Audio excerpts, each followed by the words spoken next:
Hello and welcome back to another Lord of the Rings live stream. We're playing through the progression playthrough. Currently, we are on Rome across Rovinion, and if we win today, we get to open up a fire in the night. Hey, Jared, how's it going? It's been a while. Happy to see you here. Happy to see you here. Awesome. Yeah, I'm so pumped. I'm really excited to be playing some Lord of the Rings. Literally have not played this in a month. And so it's I'm like itching to get back to it. So I'm pretty excited to do so. I have not played this scenario ever before. I kind of looked through it. Um it but not too deeply because I was kind of running late this morning. How was my trip? Trip was fantastic. Yeah, trip was really good. I went to India, and then I went to Louisville. Um, India was more exciting than Louisville, Kentucky was, but yeah, so India was really good. We did a week of sightseeing, kind of in the Golden Triangle in Jaipur, Agra, and Delhi, and then went down south and did like a. It wasn't the same company, but similar to a Habitat for Humanity build down in the south part of India, kind of on that Pacific Ocean side. It was fantastic. It was a really good group that we got to work with. It was a fantastic. Uh, Learning opportunity, and it was just like it was really great. Coming back was kind of tough because we were supposed to get back on Sunday, and we ended up getting back on Tuesday because our flight was delayed uh a lot, and the flight was insane. We got on the airplane um at we boarded the airplane in Delhi at 11 p.m. We had flown from uh I don't actually remember the city that we flew out of, but we flew out of the south part of India to Delhi. Delhi, we were then flying to I think like Chicago or New York to Cincinnati, which is where I live. So we flew, we were in the Delhi airport for, I don't know, our layover was like 5 hours or something. So we were just hanging out, got on the airplane at 11 p.m. Around like 11:30, all of the lights, just all the power goes off on the plane. I'm like, "Well, that's not good." And so we're sitting around, they're like, "Yeah, they're working on it, they're fixing it." And then at 12:30 AM, so about an hour and a half after we got on the flight, they came on and like, "Hey, the flight is canceled. Unfortunately, the flight's over. And so we're gonna deplane, put you into a hotel, we'll let you know next steps." Like, okay. Well, we were in row like I don't know 12 or 13, but they were dismissing the flight row by row. And so we were one of the very first people off of this flight so that yeah, it was insane. We were one of the very first people off of this flight, which is important for the next part of the story. So we like walk through, we get all of our bags again. We are then following this guy like through the airport, and they put us on like this charter bus. And we're sitting on this charter bus, and there's like this is a huge transatlantic flight. Like there's hundreds of people on this flight. They put us on this bus and they ship us off to this hotel. The hotel is only about a 20-minute drive away. Like it's not a far away hotel. We get to the hotel and there are two people checking in. By the time we get to the hotel, it's probably about 1-ish in the morning, 1:30 in the morning. Two people checking this entire flight into the hotel. And we were one of the first people off the flight. We get into line. It is taking them so long to check people into the hotel that we stepped foot into our hotel room at 5 a.m. We were in line for like three and a half, 4 hours to get into our hotel room. And so we get in at 5. We have not had dinner at this point. And so we're like, okay, we were told that there was going to be food at the hotel when we got there. Awesome. So we asked when we were checking in, like, "Hey, like, what's the food situation?" Because we're really hungry because we are supposed to have a meal right when we kind of took off on the flight. So they're like, so we asked, and they're like, "There's room service." I'm like, "Cool, okay." So we call room service, and they're like, "Okay, how do you want to pay for this?" I was like, "No, no, no, I don't want to pay for this." And so they end up like not charging us. The food, they're like, "It'll be there in about 30 minutes." The food gets there at 6:45 in the morning. And so it takes about an hour and 45 minutes for the food to get there. And like, oh my gosh, dude, it was absurd. We like wake up. 'cause I go to bed around 7 AM. We wake up around, like, 10:30 or so, and, like, they have lunch catered for us at the hotel, and so we have, like, lunch, and now we're just, like, talking with the other 300 people that were on this air flight because 'cause we're like, "I don't know what to do." At this point, the flight was delayed. We were gonna be flying out at, like, 10 PM that day or something, and then we were landing in New York. Our layover that they gave us was about, I think it was like 16 hours in New York overnight. And so we were like, well, we have to get a hotel for New York. And so they gave us like this specific phone number to call. And so like we called them. They're like, we're not going to get you a hotel. We'll get you a different flight. And so they got us a flight from Delhi to New York, New York to Philadelphia, Philadelphia to Ohio. And no, not to New York, to Chicago. And it was just like not it was just like effectively the same amount of time. We were just on different airplanes. And so like instead of just like sitting around, we were just like being chartered around the United States so that they wouldn't have to pay for a hotel for us. And it got crazy. We ended up switching to that flight, flew into Chicago, then just abandoned the trip, got a rental car, and drove home because that was faster than like everything that they were doing. We met a friend in the hotel that lived in Indianapolis, and so as we when we passed Indy, we dropped her off at her place because like she was going to be in Chicago for like 12 hours, but before we switched the flight, the total delay time for the initial flight because they kept pushing it back was 53 hours. And yeah, so we got home way later. I mean like days later than what we were expecting. And so it was just chaos when it came to like getting ready for Gamma last week. Yeah, at least we got home. It was a wild journey. Yeah, and like the entire time we were just like we're sitting with these strangers at dinner in like this Delhi hotel.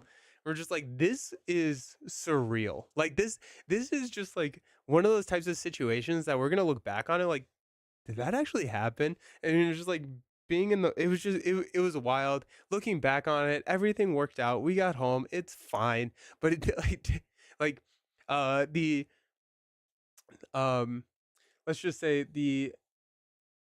after you've been in line for 4 hours at a hotel where there are 300 people trying to check in and your flight has been canceled is not when the most rational people thrive. And so there was a lot of like shouting in the hotel lobby, and it was just like, this is, I mean, like, we're doing our best. Like, this is, we are here, we're in this situation, like yelling at other people is not going to make this better. And so like that was a little but anyways, it's fine. We got here. It was crazy. It's a story. Finished Gamma, which was fantastic. Got to meet a lot of people. Gamma is like the professional show of the year for the board gaming industry. So got to do that. That was fantastic. Got back on like Friday afternoon. Had a pretty chill weekend. Sent a lot of follow up emails. And yeah, now we're back streaming and it worked out and we're happy now. So because we get to play some Lord of the Rings. So that was the wild it was wild. It was just you kind of have to sit back and just laugh at it at some point because it was just like I don't know. Like this is what this is crazy. It felt like a sitcom because we were talking with the person that we met and like we're driving home from Chicago and we're in like they put us in like a Chevy Tahoe, which is like the biggest car I've ever driven in my life, like just huge. We're like driving back. Person that we met, 24 hours ago is my wife and I are in the front seat and then she's in the back seat and we're like, this is like a sitcom. Like I feel like I've seen this show before. Like it feels like Home Alone where like the mom gets in like the van with all the polka band the van with the polka band. It's a Dr. Seuss rhyme. And it was hilarious. But yeah, all in all, the trip was fantastic. Fun stories coming out of it, and I'm excited to be back. But yeah. Hey, WRX Wing. Sounds like planes, trains, and automobile, right? Yes. Hey, how's it going? Thank you for the follow. I appreciate it. I'm glad that you are here. It was it was something. It was a good time. It was a fantastic time. We got to ride an elephant. That was really cool. Honestly, feeding the elephants I thought was a little bit more fun than riding them because it felt like a little bit more interactive with them. Yeah, you just walk down the or drive down the road. There's monkeys, cows, and like the traffic there. It was stressful. I mean, it was good. Good. Glad you survived your travels back. Yes, me too. I'm happy that I survived as well. It sounds like a nightmare. It was exciting. It was exciting. Cool. Let's play some Lord of the Rings. So this is Roam Across the Ravinian. Um it has been long enough that I am actually just drawing a blank on what cycle I'm in. Jared, what cycle am I in? This is Harad.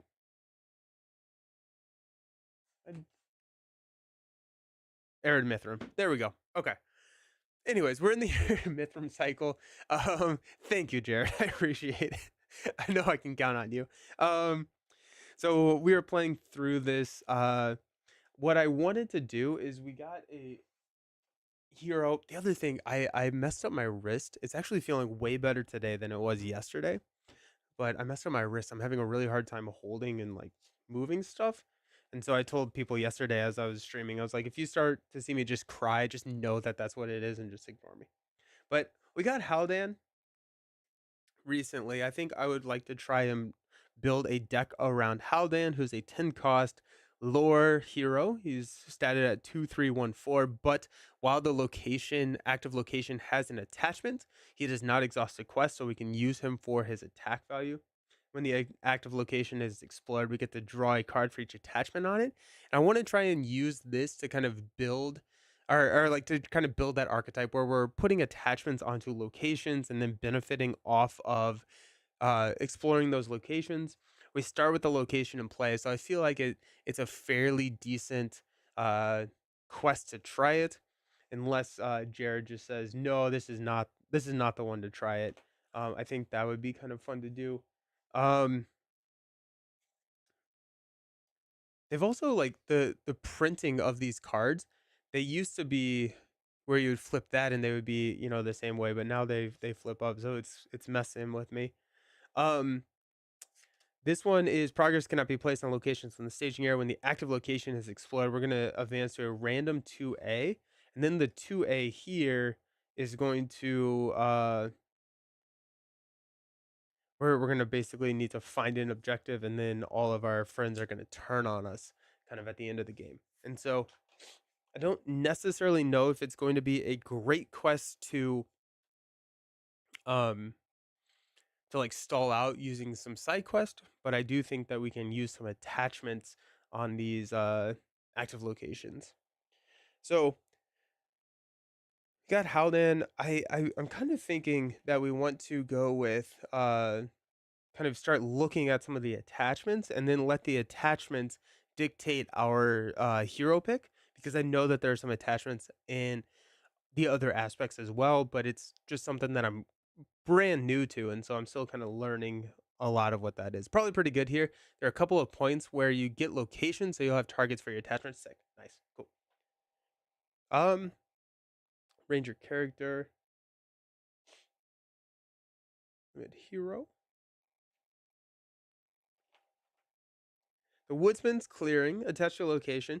When the attached location leaves play and explore location, the first player reduces his threat by 3. Let's go ahead and just grab those.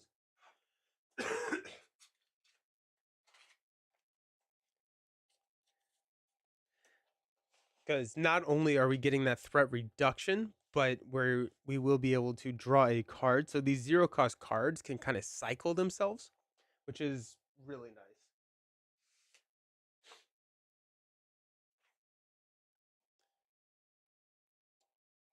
Just the Woodsman Clearing there and there.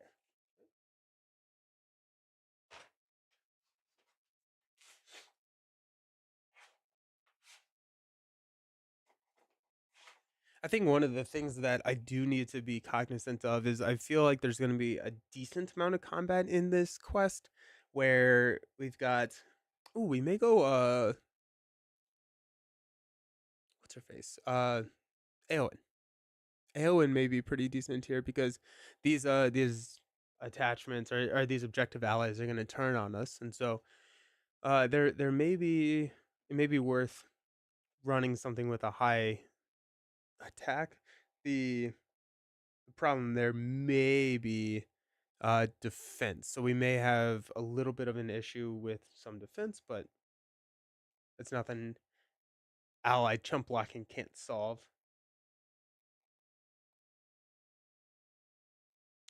I do also. Do traps ever get worth, or do traps ever end up like being decent? I've always struggled with trap decks. I'm not sure if I'm missing cards or just playing incorrectly, or if they just struggle. We're gonna grab Elfstone. Elfstone is a one cost attachment where we can attach it to the active location. Um, and then once the location is explored, we get to put an ally into play from our hand for free. And so it's a nice little benefit, and we can kind of time it up. Where's Elfstone? The other nice thing, traps are good, but very quest dependent. Okay, that makes a lot of sense. Yeah. And then again, if we are able to quest with, or once we're able to clear this, not only do we get the ally, but we also get the card draw from Haldan here. The long defeat attached to a quest card in play Athelian Pit. Dwarves map. Just looking for things that attach to locations. Attached to a ranger character. That's cool. Glamdring. Gandalf. Attached character gets +2 attack. Glamdring seems good. Oh, but it's guarded by an enemy or a location. That's what. Okay, I forgot that.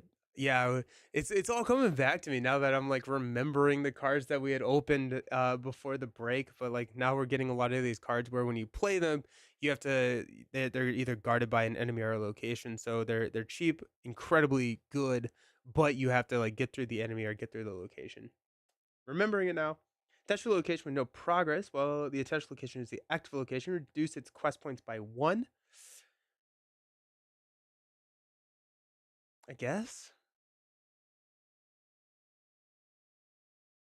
After the attached character commits to the quest, place 1 progress on the active location.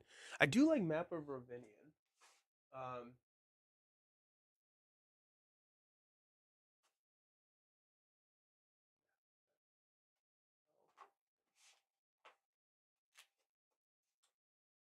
Map of Ravinion seems pretty decent here, especially with like there, because it's a scout character. If we can grab one more scout hero, it does not have to be attached to a hero, but any character, it's nice. Uh,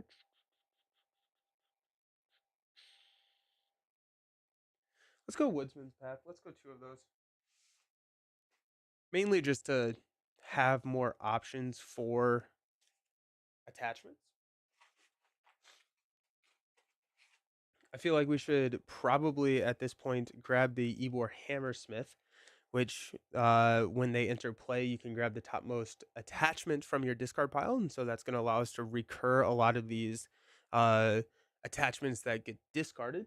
Let's grab those. Then it's just a nice to have ally. 2-cost allies are pretty decent, especially with 3 health. If there's any ping damage, those kind of take care of itself. Have you played her Rod deck yet? It would be nice to drop those big out. Oh, yeah, I like it. I have played a little bit of a Harad deck, but I really like that. I think that's a really fun option. Let's go that route because that just seems cool. Where's the Hammersmiths? The hammer. The boulder. There we go. Second to last card. any other? Now, a lot of these are attaching to enemies. They are the traps, which is not necessarily what we're looking for. It doesn't look like we have anything else here. So let's go ahead and think about our big Harad allies. We've got um Jubiar? No, Furiel. So 5 cost ally. I think all of them are 5 cost ally. Let's grab, what do we think? 2 copies of each of these? Just so that we have the consistency of the draw. Furiel is a 5 cost, a 3/1/2/3 response. After you commit to a quest, you get to look at the top of the card of the encounter deck, and then you can discard that card if you would like. And so now you have to commit all your characters to the quest before you do that, but still, really, really cool stuff there. We do have the Harad. What was the other Harad synergy that we just got? I think it was actually a leadership hero, right? Yeah, okay. Khalil. Use resources to pay for any Harad ally. We can discard a Harad ally from your hand to ready a Harad character in play. I don't necessarily know if that is exactly what, if we need to go down that route. I don't think it's a bad route to go down, but there's also another Harad synergy here. We got the Tribesman. We can exhaust this to get another Harad character +1 to all their stats. Cool. Cool.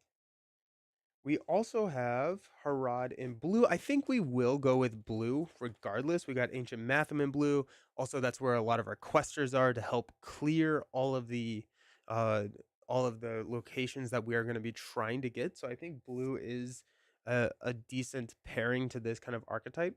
And we do have Juviar, which could solve our defensive issue, right? So 3 defense, 3 attack. Wonder how big the enemies are in here though. 5 attack, that's a lot of attack. Alrighty. 6 attack. Okay, so maybe he doesn't survive too long. Kelly is pretty good. He discards the extra unique characters and his attachment shuffles him. Oh, that's right. Yeah, because he's got the headdress, right?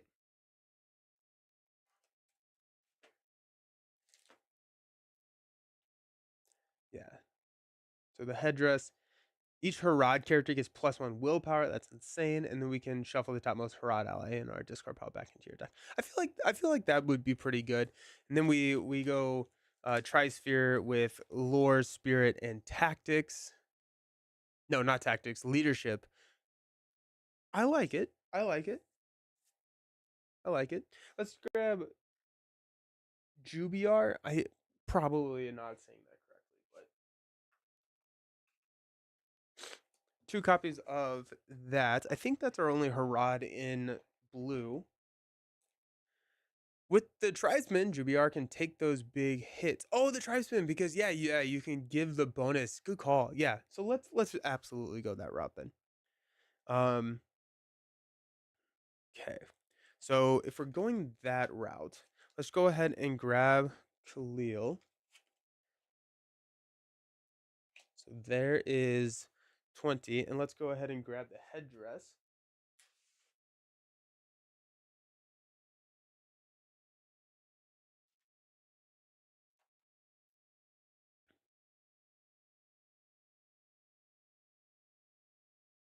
Do we want to run more than 2 headdresses?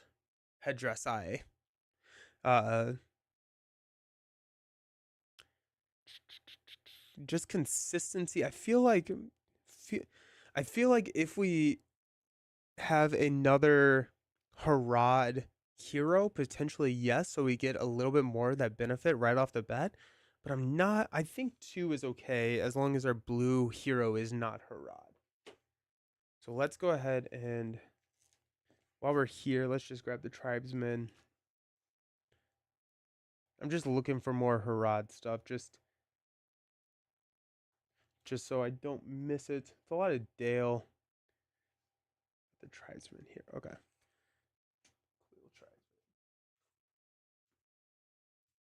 We're just in the K's.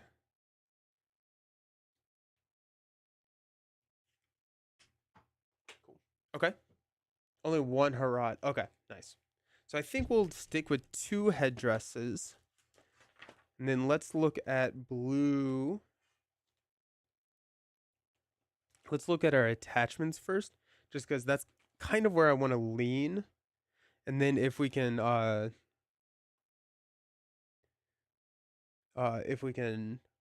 then fill out with some more of our allies in Harad support and stuff like that.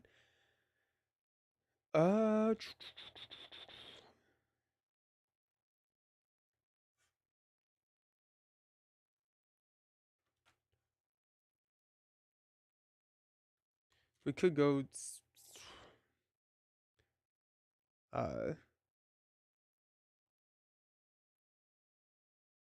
Steward of Gondor if we wanted to. Test of Will, all of that kind of stuff. Galadriel's Greetings. Thor's Key is great tech for this quest to counter the X threat location. Ooh, yeah. Let's grab Matham while we're here. Thor's Key, yeah, okay. Let's look at that here in a sec. Grab Arwen. Arwen's just good. I love Ancient Matham. I feel like that's just a card that I'm just like a sucker for. Alrighty, so Thor's Key attached to a hero. After the location is added to the staging area, attach that to this location. While the attached gains treat the attached location's printed text box as blank except for traits. Nice, yeah. I think while we are here, now there is a quest 2A where we cannot cancel treachery events.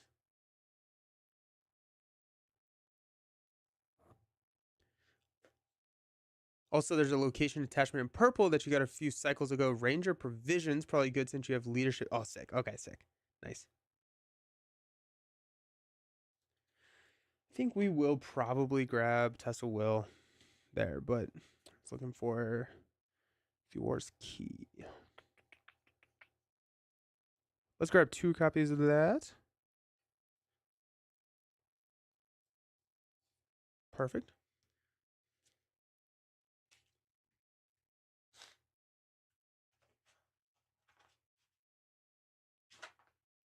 Magic Moose Moo, what's up? Hey man, what's your secret? Every time I pop in here, you're looking leaner and leaner. I appreciate it. Thank you. Yeah, been doing a lot of biking, and the big thing is really just kind of staying on top of counting calories.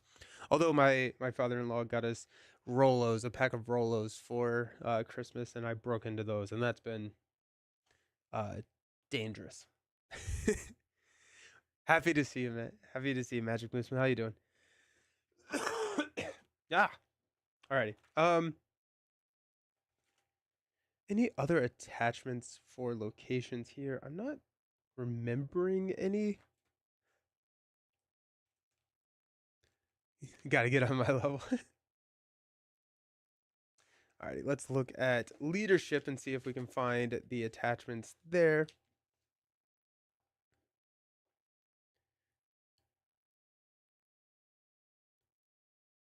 Do you have a meal plan I follow? Not really. I use an app called MyFitnessPal and use that to track calories and then just set a calorie goal and try and hit that calorie goal each day. And then like I'm able to pull in any exercise calories into the app so it like adjusts the level. And it's not I don't necessarily have a meal plan, but I've been tracking calories now for about I want to say probably 15, 16 months. And so it's been, it's just kind of gotten into like a second nature. And so I've gotten really good at like just kind of looking and kind of estimating or seeing how many calories it's going to be or something like that. And so it's it's been nice because like it was very hard like to start, but after a while it kind of started to become almost like a habit of that I just kind of fell into, and so that it got a little bit easier after that. Ranger Provisions. After the attached hero is explored, the first player adds 1 resource to each of his hero's resources pools. Nice, that's fun. And draw a card. let's go ahead and grab that. My wrist is feeling so much better today. Hopefully that stays.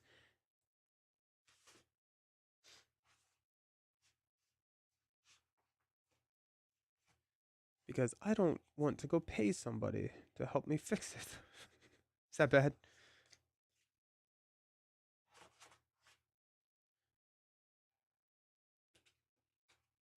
Rangers, provisions, attached to a hero, attached to a hero. There's a lot of attachments in leadership. Noble hero, hero. Attached to a hero.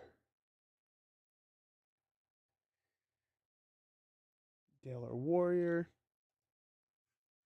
Might as well go sneak attack. If we're here.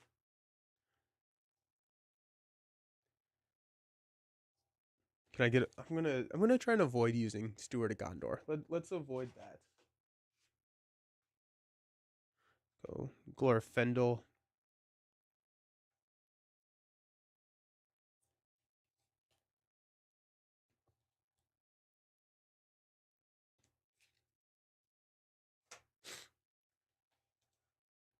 King under the mountain, Gondor, Steward, Dunedain hero. I don't think we have any more that attach to locations, and so cool. So let's flip back to our blue and figure out this last piece of our hero puzzle. Whew. We could draw an additional card at the beginning of the resource phase with Círdan. Discarding cards. That kind of gets into the Elven Light stuff. I'm not 100% sure if we need more card draw. Galadriel. Potentially. I do like the 9 threat. We're already at 20, and so I think something with a lower threat could be nice. Oh, what about Baragond? What if we go Baragond, who can be another defensive option for us? We're starting with a fairly decent questing power. We're going to be questing with 4. And then we got 2 over there. Baragond could be a defense for 4. We don't really have a great way to raise that defense since we don't have access to tactics. We have some of the marks in leadership which could work. Baragond's interesting. That puts us at 30. But we do have, if he doesn't take damage, we reduce our threat. So we can kind of manage that a little bit.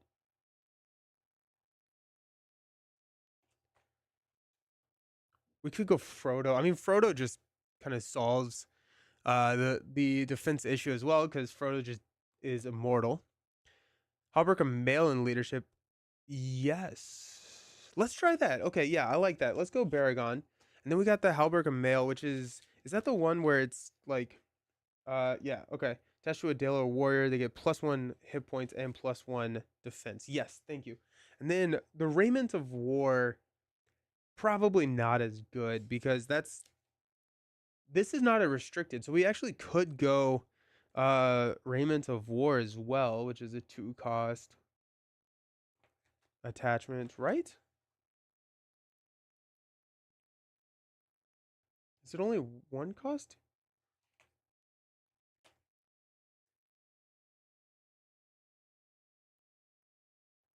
I thought that there was the attachment that took up 2 restricted slots and gave like +1 to all the stats.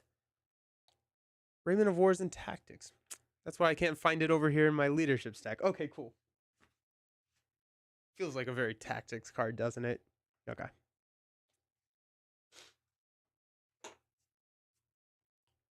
Cool. Okay, so that let's see how many cards we are at, because I'm feeling like we're actually pretty close to maybe our limit. Unfortunately, we got 2, 4, 6, 8, 10. Do stacks of 10. 2, 4, 6, 8, 10. We do have 3 Galadrians. We could probably cut that. 2, 4, 6, 8, 10. 2, 4, 6, 8, 10. Then 2, 4, 6. So we have 4 more slots left open for us. I'm thinking those have to be allies. Because we really don't have a ton of allies. We got Glorfindel. We got the sneak attack. We got Gandalf's The Hammersmiths are good chump blockers. Gandalfs can be good chump blockers, so that's like 6 blockers. We do have blockers here, so maybe we don't need as many allies. Because we do have Jubiar, we do have Baragon. We have a lot of ways that we can kind of save. So we may be fine. The neutral and tactics. I did not. Good call. Okay. I didn't grab the tactics Harad ally. Maybe. Do you think we should? I feel like with the tactics Harad ally, we don't really have any resource ramping, and it would take 5 rounds of us not playing any of our leadership cards in order to pay for them with Khalil. I guess we then have them as a card we can ditch so we can ready somebody else. Got the Southron Refugee. Exhaust this to reduce the cost of the next Harad ally you play this phase by 1. Well, that there's your resource ramp that I was saying that we didn't have. So let me grab 3 of these.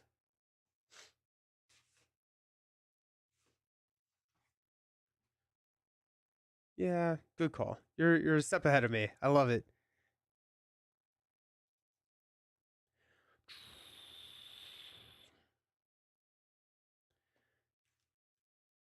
And Furia, Freya, what's her name? Whatever her name is. She's the attacker. Yeah, I mean that makes sense. She's in tactics. Yazin, just kidding. After Yazin is declared as an attacker, deal 1 damage. So that would be our 50 card deck. I think at this point, let's run it. Let's see what we are kind of up against. But I feel like we have a fairly decent core to the deck, and we can lose and modify as we see fit. I think like the headdress is nice to have. It's not a need to start us out. I could see us running with less Galadriel's greetings. No, I like the Galadriel greetings in there. Yikes. But yeah, okay. So we're starting 10, 10, 10. So 30 starting threat. Nice.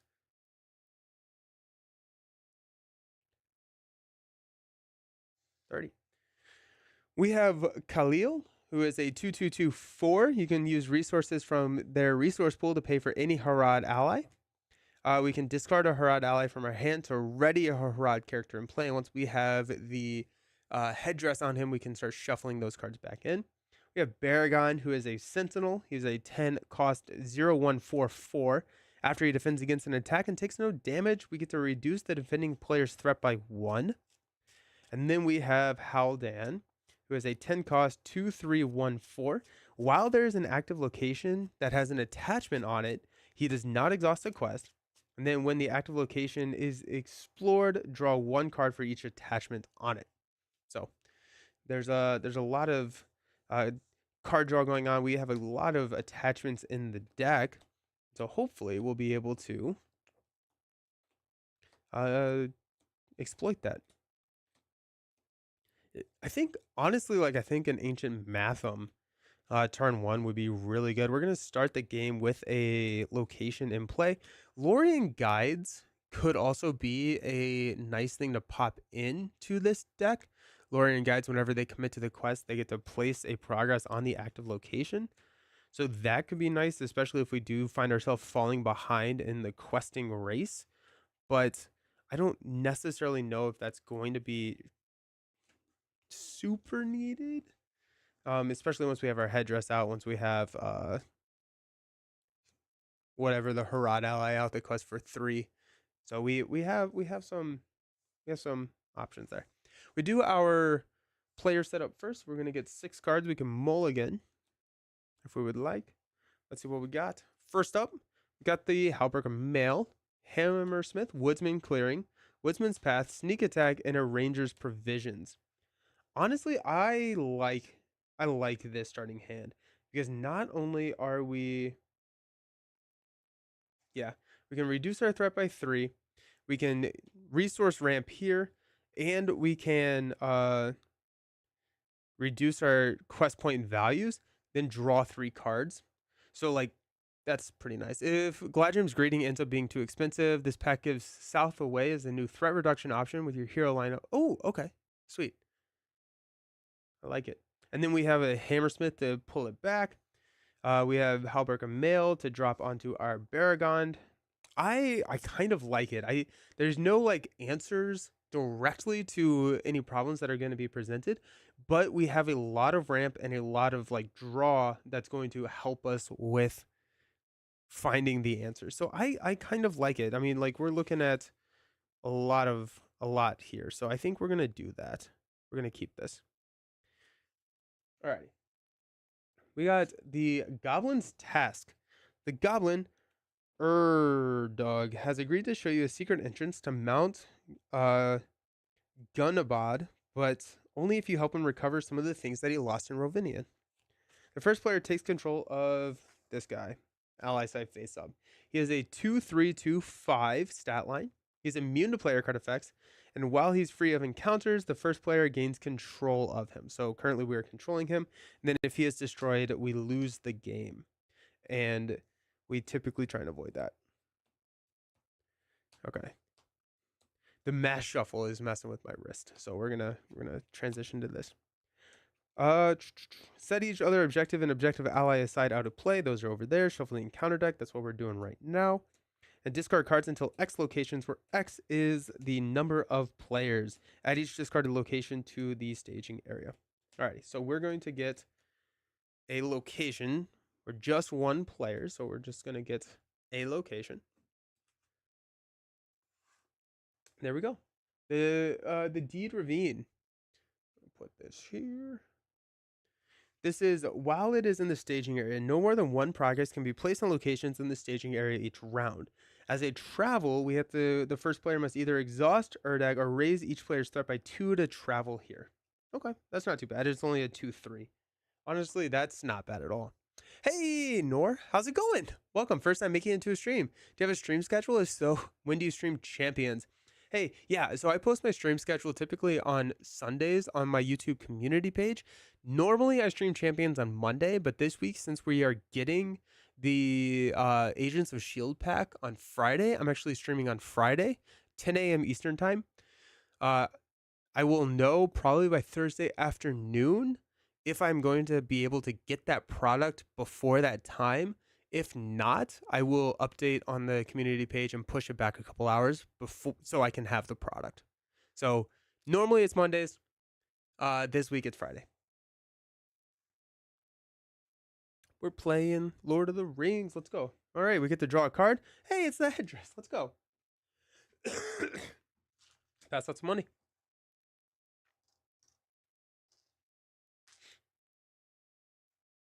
Let me grab a tracker. Oh, I didn't do this. So 1B, you have agreed to help the goblin in return for his assistance, but you keep a wary eye on him all the same. Progress cannot be placed on locations in the staging area. When the active location is explored, as well as Erdag, advance to a random stage 2A.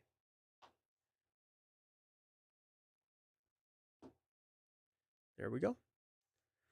Okay, so we've got the Halberg of Mail. I think we are going to... Let's go ahead and throw one there. Actually, it doesn't matter if we put these on that location, because if we flip into another location, there is a chance that we will want to travel to the new location, and there's no benefit to having these attachments on this location this round, because we're not placing progress on that location this round because we haven't traveled there. And so I think we'll just wait until next planning phase and drop these on whatever active location we have. So that being said, let's go ahead and spend one from Khalil to play the Halberg Mail on Baragond. That's going to take him to a 5 defense, 5 health. And yeah, then we can hang on to this. There are random discards, which would be sad, but here we are. I think what we'll do is we will save Erdug. Erdug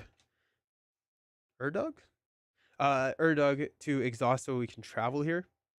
And we will quest. We're showing 2. We'll quest for 4. Flip into, hey, it's just another one. Alrighty, cool.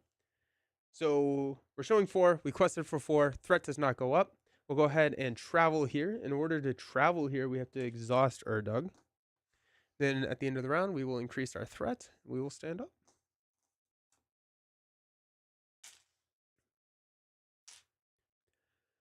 Top of the round, we're going to pass out money. We're going to draw into another Ranger's Provisions. Unfortunately, we only can put one of these on each one of... so we got Ranger's Provisions there. We got Woodsman's Clearing. And we will go ahead and spend 1 for a Woodsman's Path. So now this quest out at 2. We get to reduce our threat by 3. We add a resource to all of our heroes' resource pools, and we will draw 3 cards, and we don't have to exhaust a quest there. That feels pretty good. I assume that we can discard these in any order that we choose. Mainly for like a Hammersmith drop, we get to choose which one of these that we get to pull back. I think it'll probably be the Woodsman's Clearing. I want to reduce my threat. Okay.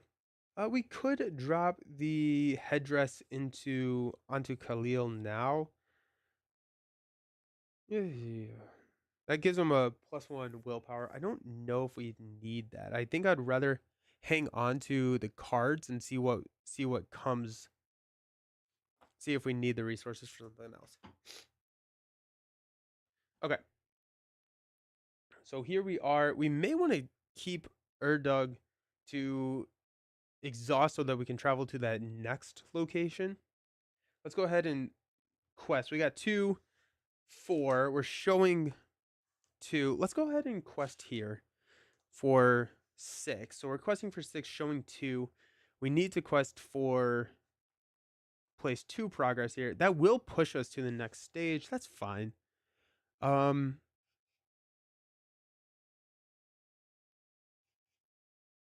We can raise our threat by 2 to travel. Let's just go. Alrighty. We've got the Hobgoblin. This is a engages on 38, 1115. While Hobgoblin is guarding a card, it gets +X, where X is the card's cost. After it enters play, the first player attaches the top card of his deck to Hobgoblin face up as a guarded attachment. When it leaves play, we return this to our hand. It's Yazin! No! So this is a 6/6/6/5. That's annoying. I don't know how to. Okay, so we quested for 6. We are showing 8, so we raised our threat by 2 with the unsuccessful quest. That is brutal. I think that's a scoop. Like I think we lose the game. Right? Like I don't know how we solve that because Baragon's gonna die eventually.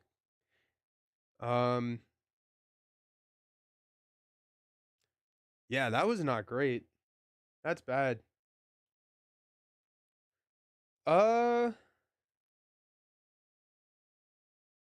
If this isn't Gandalf, yeah, I think we're gonna scoop. Like there's nothing. I don't think that there is a out of that hole because we're just gonna lose our quest, and then if we engage, we'll lose Baragon, and then. Well, okay. Well, there you go. I don't necessarily think that was the deck's fault. I think that was just unfortunate.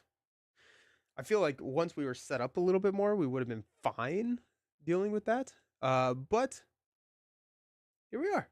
That was kind of exciting. Good to know that that is there. Of course, we hit the 10 or the 5. Yeah, because I couldn't have attacked through the defense. I literally, if I attack here, I'm doing 2 damage with all 3 of those characters. I didn't think about the Hobgoblin. Shouldn't have suggested Harad with the 5-cost cards. Yeah. What's the chances it happens again? Nah, we're good. We're good. Okay. Well, that's brutal. That's exciting.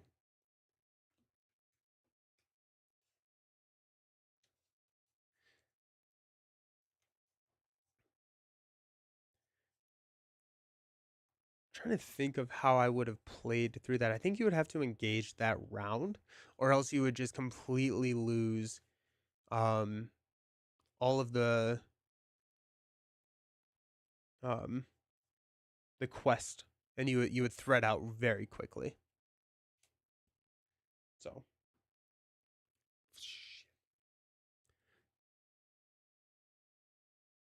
all right. So 6 cards to start us out. We start with 30. We got the Refugee, the Male, Sneak Attack, Yazin, Male again, and an Ancient Matham. I don't hate it. We have Ancient Matham, which is a 4-card draw, which is good, right? I mean, being able to draw 4 cards is pretty decent. We have Yazin in our hand. We have the Southron Refugee, which is going to help get Yazin into play, but ideally, the 4-card draw from Ancient Matham will get us a Elfstone, which will be able to get Yazin into play. Then we have the Southron Refugee just ready to go. There's nothing really exciting here, though. Is there anything exciting in the deck other than the headdress?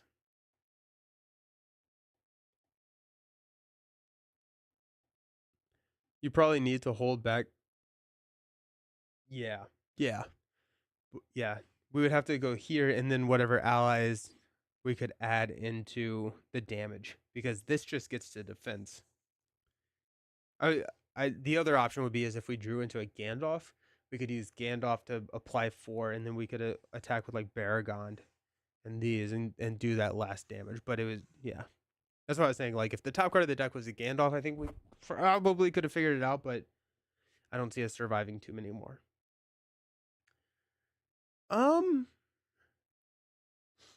Let's keep it. I like having the Sneak Attack. I like having the Ancient Matham. We'll draw into a Ranger's Provisions. Now I'm feeling really good. Okay, sick. Just a rough comment. Yeah, 100%. Alrighty, we're finding a location, potentially. We got the Lonely Lands. Lonely Lands gets +2 threat for each face down card under it. While it's in the staging area, it gains force. After an event is played during the quest phase, place it under Lonely Lands. It has 5 quest points. Cool. Okay. So we will start us out. We get money. First, we're going to spend 1 money from Khalil to play Halberg of Mail onto Baragond. I've seen this opening before.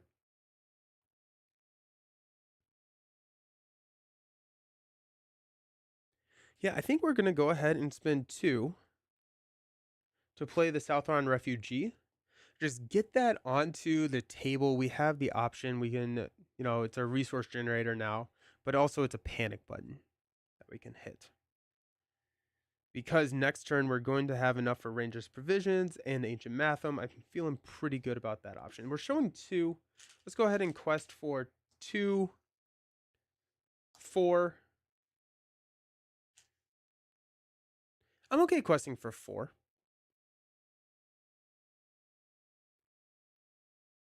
Yeah, let's quest for 4. If we raise our threat, we raise our threat. That's not too bad. Yeah, let's quest for 4. When revealed, for each ready character a player controls, he must either choose to exhaust that character or raise his threat by 1. We will exhaust all 3 of our characters. Boom, boom, boom. We'll travel here, and we will increase our threat at the end of the round. Stand up. That was not bad. That's when you want to draw that card. Threat is increased. We're drawing into a Galadriel's Greeting. I'm going to pass out some money. And now we get to attach some stuff. So we're going to use the Baragond resource to play an Ancient Matham. So after that location is explored, we get to draw 3 cards. 4 cards now that we have Haldan. Then we're going to spend 1 to play a Ranger's Provisions. After the attached location is explored, first player adds a resource to each of his resources pools. So we got that. We're going to hang on to everything else, mainly because we can't do anything else. So let's quest. We are showing 0. We do not have to exhaust the quest for here, so let's go 1, 2. Let's go 1, 2. 1, 2. That's 6. Let's go 7. And hopefully that's going to clear this. I'm going to flip into a 2. Lonely Lands. We do place 5. So we do clear. So this clears. Ranger's Provisions. We get to add a resource to each one of our resource pools. Ancient Matham draws us 1, 2, 3 cards. Then Haldan, because of the 2 attachments, draws us 1, 2 cards. That feels pretty decent. I like that. Then we trigger this forced effect here. When the active location is explored, the first player controls Urdag. Advance to a random 2A. We got 3. We'll go 1, 2, 3, 4, 5, 6. Roll a dice. 1, 2, 3, 4. When revealed, the first player searches the encounter deck, discard pile of victory display for a Grey Mountains Giant, adds it to the staging area, and attaches the Urdag's horn to it as a guarded objective. Shuffle the encounter deck. Each other player reveals an encounter card. Each enemy with 1 or more guarded attachments gets +2 threat and +2 defense. I hate it. When a player defeats the stage, remove it from the game. Advance to randoms 2A if able. Otherwise, advance to stage 3A. The Grey Mountains Giant guarding the horn cannot take damage unless there are at least 5 progress on this stage. Okay. Yikes. Okay, so we have to go get a Grey Mountains Giant, which is engages on a 44. It's a 2/5 2/11. Cannot have non-objective attachments, and forced. When it engages you, discard the top 5 cards of your deck. Assign damage upon characters you control equal to the number of allies discarded by this effect. Yikes. We need to get the horn. The horn is, when it's free of encounters, attach it to Urdag. When it attacks, discard the top card of the encounter deck and add its threat to the attack until the end of the phase. That's pretty cool. The nice thing about this is we are kind of in a situation where we can, if we can get a little bit more questing power, we may be able to ignore this until we can actually deal with it. Who knows? Let's go ahead and travel here, get that to the... Yep. And we're not engaging. We're going to increase our threat. Stand up. He's attacking for 5. We do have a 5 defense with Baragon. We'll draw into another Ancient Matham. Let's go. Pass out money. Spend 1 to play Ancient Matham there. We've got... Jubiar would be nice to get onto the table. He costs 5. We got 1, 2, 3, 4. So we could probably get him onto the table next round if we wanted to. I'm realizing how few lore cards we have. But we can probably just go 2 to play the Southron Refugee here. So we could actually put Jubiar onto the table if we wanted to. Because we got 1, 2, 3, 4, 5. We could not play Yazan. Next turn we could play Yazan if we wanted to. We can just start pinging the giant if we felt like it, but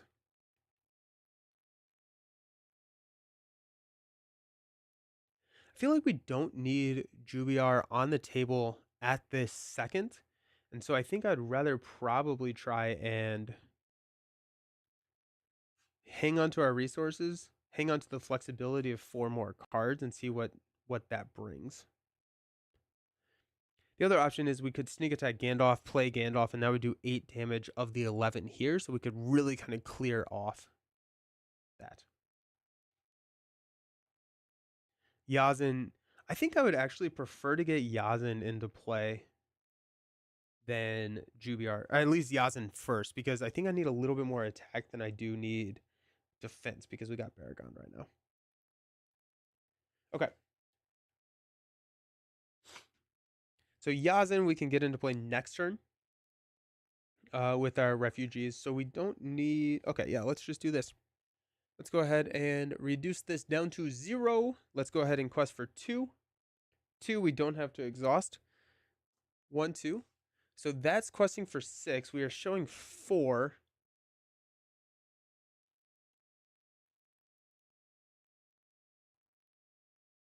Yeah, so we're showing 4. Let's go 2 more.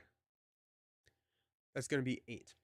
I think if we could get Furiel, which is the green Harad ally, that would be my number 1 choice. Being able to get 3 more questing power is just going to add into the engine, and we'll be able to solve a lot more problems if we have more questing power.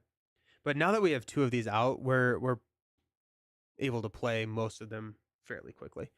So we're requesting for 8. We're showing 4. We're going to flip into a Hills of Wilderland. X is the number of characters controlled by the player with the most characters. You can exhaust a character to reduce Hills of Wildlands threat by 1 until the end of the phase. Okay, so this is 1, 2, 3, 4, 5, 6. Showing 6. So we are 10. We unsuccessfully quest. We go up by 2. That's tough. We're probably going to lose. Yikes. All right. We will stand up, increase our threat. Yikes. Draw into a woodsman's clearing. We'll throw that there. Oh, yeah. We have to pass out money.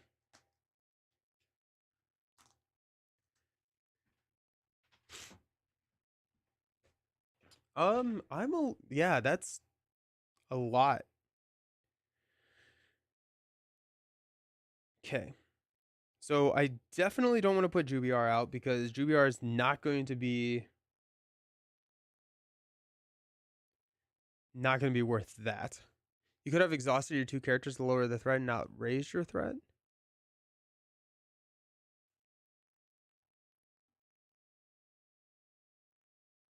Oh, okay. Yeah. Okay. Cool. Okay. Yeah. Sweet. We'll do that. Thank you. So I think what we're going to do is we're going to get Yazin onto the table. Yazin is going to quest for effectively a +1, right? Because we get, this goes up by 1 for every character we have. They can quest for 2, and so we can get over that hump a little bit. I don't think it's worth going with the tribesmen. I don't think it's worth going with Jubiar. I don't think... Yeah, so I think we'll exhaust the 2 Southron's refugees.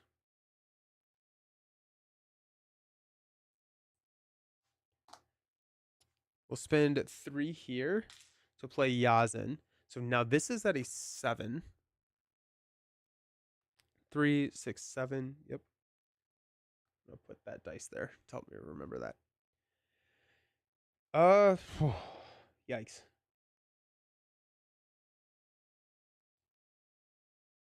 Okay. Let's quest. We're going to quest for 1, 2. 1, 2. We do not have to exhaust. 1, 2. 1, 2. We're showing 11. We're questing for 8, so we will lose this quest. So that's tough. We're going to flip into a Stone Troll. After Stone Troll attacks and destroys a character you control, discard 1 card from your hand for each excess point of damage dealt. This is a 3, so we're showing 14. We can exhaust these 2 to show 12, and we increase by 4, and we'll take that attack undefended, which is a loss of a hero, so we will scoop. Right?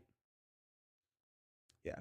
I wonder if we just need to leave this active location open so that we can travel here, or just like potentially mulligan for the key, because I think you really do need that key, like you were saying, Jared, to solve. Or if we can top deck that. How many of those do we have?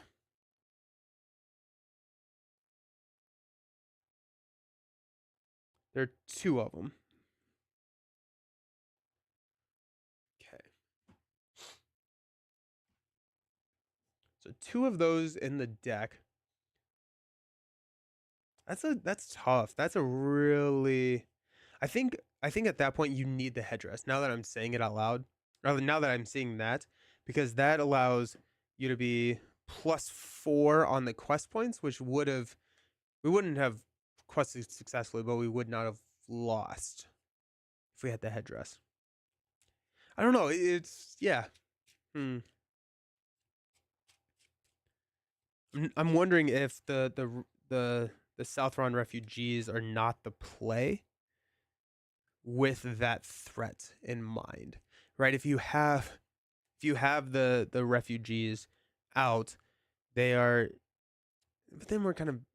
I mean, well, I guess that is the game of Lord of the Rings. Build a deck around the one threat in the encounter deck. But what if we go away from Harad? I think let's try it one more time. But I think that I think it's a potential switch from Harad. Because we have. I don't know. I don't know. We need some big question. Maybe you should have taken the giant to remove fourth threat from staging. Baragon could take hits. That's true. Yeah. I think the problem was is that we were engaged it the previous turn. We could have done that. Yeah. I think that probably would have been the right call. Is if we engaged it the previous turn, Baragon could just take hits. um and hopefully just not get up to 36. Because once we engaged the troll as well, we were cooked. 2, 4, 5, 6. Alrighty, we got Hammersmith, Arwen, the key, Ranger's provisions, a test of will, and the headdress. We're gonna keep that. Yeah. Attach to a hero. After location is added to the staging area, attach it to that location. So we're gonna keep this just to keep this main, unless we get it as a turn one play, would be hilarious, right? But then we also have Ranger's provisions. We have Ybor Hammersmith, so we can grab the key again. We have the headdress. Yeah, we have Arwen, which is gonna help. Yeah, nice. Let's discard until we get a location. The Hills of what? Okay, there you go. So that is going to be 4 starting out. If you plan on switching decks, the best counter to the Hills is Hills has X quest points. It counts as 0. Oh, that's cool. That's really cool. The Hills of.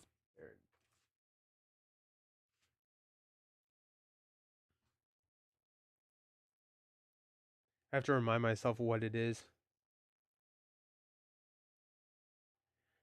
Play only if you control a unique character with Noldor and Dunedain. Choosing non-unique location in the staging area, raise your threat by X to discard it. Oh, nice. That's cool. That's cool. Nice. That's fun. Nice. Alrighty, we're gonna draw into a Halberg Mail. Nice. Alrighty, let's go ahead and spend 1 from here to play the Mail on Baragon. Let's spend 1 from Baragon to throw the key onto Haldan, just so that we have it. And then, yeah, that's life.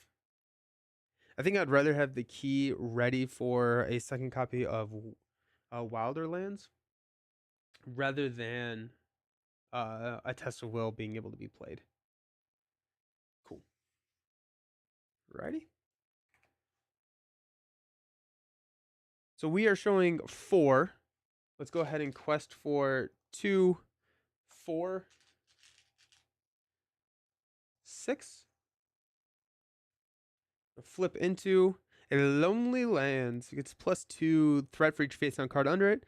While it's in the staging area, it gains force. After an event is played during the quest phase, place it underneath there. So we quested for 6. There is 6. That's fine. We're going to travel here. And so now this is going to be a 4 quest point location. Okay. Increase our threat. We started at 30, so let's increase it to 31. I forgot to reset that last time. Let's stand up. Draw into a Hammersmith. Alrighty, so we got a couple of recursions. And pass out money. We're going to spend the 1 money that we get here to play Ranger's Provisions there. We are not going to be playing anything else. We do have a Test of Will that we could play with Baragon. We could play the Headdress if we wanted to. But I think I'd rather play Hammersmith next turn. Oh, we will be able to play Hammersmith next turn regardless, and we can grab the Ranger's provisions if we do quest through this. I think I'd rather hang on to Tesla Wheel. Well, Tesla Wheel is going to make that worse. So maybe we just play the headdress and call it a day.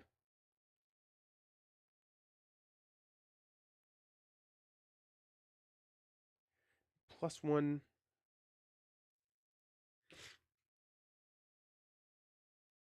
Be +1 willpower.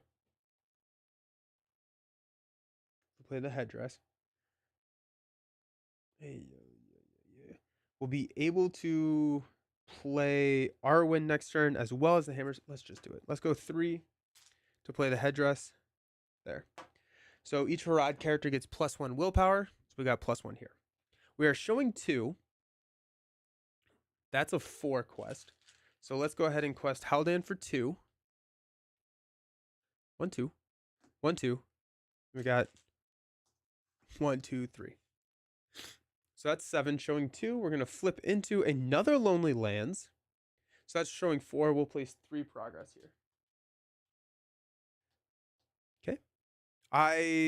Everything, all my math assumed that I was clearing that. I don't know why I assumed that I was clearing that. That's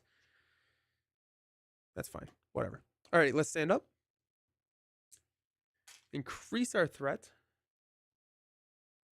to 32. We'll draw into another Halberg of Mail. We'll pass out money.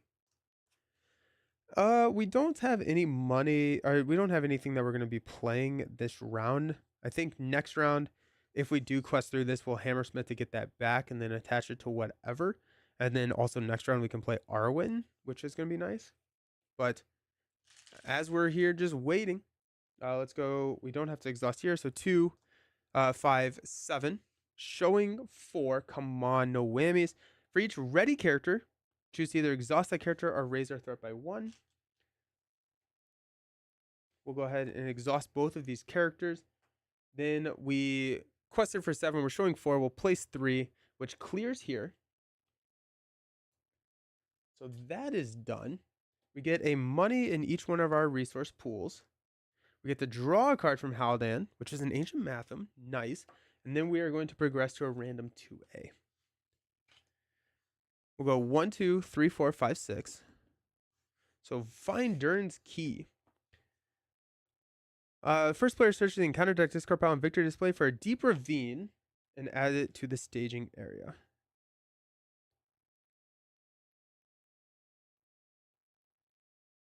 While Deep Ravine is in the staging area, no more than 1 progress can be placed on locations in the staging area each round.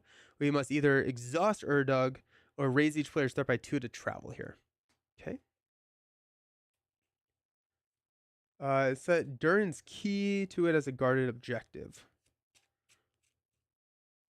Okay. So Durin's Key says that while Durin's Key is free of encounters, as an action, we can exhaust Durin's Key to give each location -1 threat until the end of the phase. That's cool.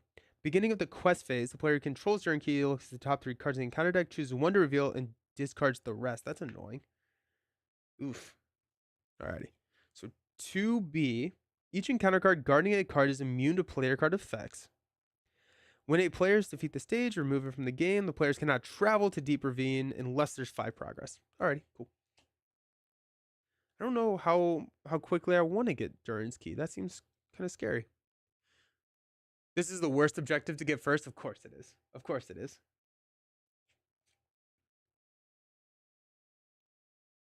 Okay. So we're showing 6. We'll go ahead and travel here. And stand up. The nice thing is that there is no like pressing threat to blitz through this quickly. So while it is a bad objective to get first, I think that it does give us at least a little bit of time to build a little bit, which is going to be nice. Let's pass out some money. Let's draw into a Galadriel's Greeting. This is also the easiest quest to sit at for. Yeah. Alrighty. We've got some building to do. Let's go ahead and spend 1 from Baragon to throw Ancient Matham here. Let's spend 2 from Haldan to play Ybor Hammersmith to return the topmost attachment to our hand, which is Ranger's Provisions. Spend 1 to throw Ranger's Provisions there. And then we'll go ahead and spend 2 to play Arwen. So now when Arwen quests, we can give Baragon a +1 defense. Now we're up to 6 defense. That feels pretty good. We don't have money for a Test of Will, but also that means that we probably don't want to be playing a Test of Will. We have another Hammersmith that we can recur if we want, which would probably be an Ancient Matham recursion. So if we play Hammersmith, we can get Matham back and then draw 4 more cards. And then at that point, we're +8 cards, and we have the card advantage to be successful, I think. So, alrighty. We're showing 4. Let's quest. We do not have to exhaust to quest here, so that's 2. 4, we'll give the defensive bonus here to Baragon. 6, 7, 10. So that's 10. We're showing 4. We're going to flip into a Stone Troll. Cannot have player card attachments. After Stone Troll attacks and destroys the character you control, discard 1 card from your hand for each excess point of damage dealt. He attacks for 6. Gross. I think we are going to wait 1 turn. Okay, let's see. We 7, we quested for 10. We placed 3 here. Okay. So that's not great.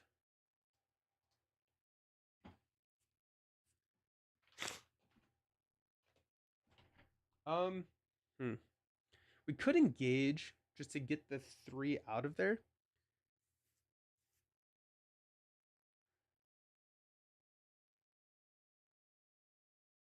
I think what we learned last time is that this is probably the time to engage that Stone Troll. Because right now, our questing is not...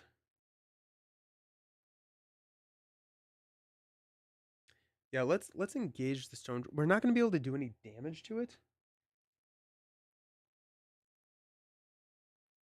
But I think we need to... It's got 9 health. That's insane. Yikes. Oof. There's a pretty terrible treachery that makes you discard your hand. So holding a resource is ideal, but there's only 2 in the deck. Okay. So we probably want to get that out of the staging area before we... Okay, so we're showing 7. Our total quest power this time was for 10. So there's a... Oh, I don't know...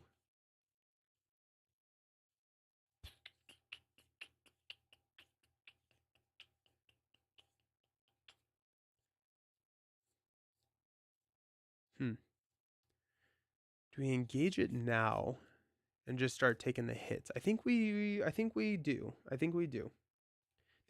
it. If we engage it, that pretty much guarantees that we're going to be able to clear this next turn. And then it's we just have to figure out how to deal with that. So let's go ahead and engage here. We'll block with Baragon. So 6 to 6. No shadow effect. We take no damage. We'll reduce our threat. And there is no attack back. Okay. End of the round, we'll raise to 32. We will stand up.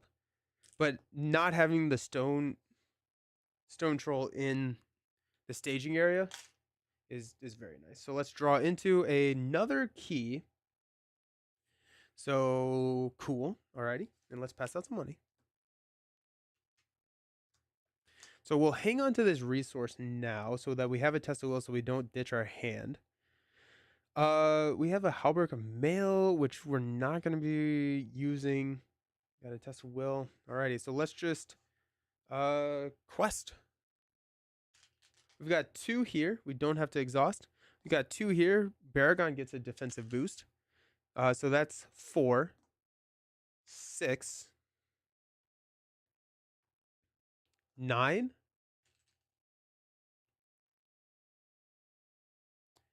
We're showing 4. So what if we quest for 8? What if we quest for 8? I'm pretty sure we will be pretty okay with clearing this. I don't necessarily need to apply a ton of pressure here, but then that allows us to swing back and actually start applying some damage to the stone troll. So let's quest for 8. We're showing 4. We're going to flip into a 1. Surge. When the encounter phase begins, this engages the first player. What's the encounter phase? Is the encounter phase after the quest phase? Surges into when revealed for each ready character a player controls. Exhaust that character or raise our threat by 1. We will raise our threat by 1, 2, 3. Okay. We quested for 8. We are showing 5, so we place 3 here. Encounters after travel, right before combat. Okay, cool. That's what I thought. This clears. We're going to put Ancient Matham on top. And we get to draw 3 cards from Ancient Matham. 1, 2, 3. And Ranger Provisions passes out a money to each character. And then we draw 2 cards for the 2 locations. Furial, let's go. And a Woodsman's Path. Love it. Okay. Nice. That's exciting. Okay. Alrighty then. Cool. We will travel here to the Lonely Lands. This engages us. That's annoying. That's what that is. Okay. The Stone Troll is going to attack. We will defend with Baragond. So 6 to 6. No shadow effect. We don't take any damage, so we'll reduce that there. Do we take the attack of 3 undefended? I don't think we do. I think we have to defend with probably Erdung. And then just... Well, I guess we can attack for 3 here, which does 2 damage. Which is just not enough. I want it to be enough. Yeah, so we'll defend here. 2 to 3. No shadow effect. We'll take 1 damage. Then we'll attack here to apply 2 damage. Okay. Another round. Increase our threat to 35. Draw into a Furial. Alrighty. And pass out money. And we have some options and some exciting decisions to make. Alrighty. So we have Furial, which we are going to play. We have Woodsman's Clearing. Let's go ahead and throw that up there. I think let's go ahead and spend 1 to play the map of Ravinion here. So attached to a Dale or Scout character. When they commit to the quest, place a progress on the active location. So that's nice. We have a key. We have a Test of Will. We have the Hammersmith. I think we're going to go 2 to play the Hammersmith. That's going to return Ancient Matham to our hand. We're going to spend 1 to play Ancient Matham here. I don't think we need to play Woodsman's Path right now. I think I would rather use... Let's go 1, 2 to play the Refugee.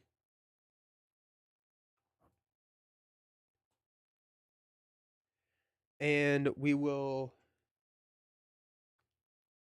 Actually, you know what? I may just use the quest for Refugee. Do I need the money or the questing power? Do I need the money or the questing power? Probably money, actually.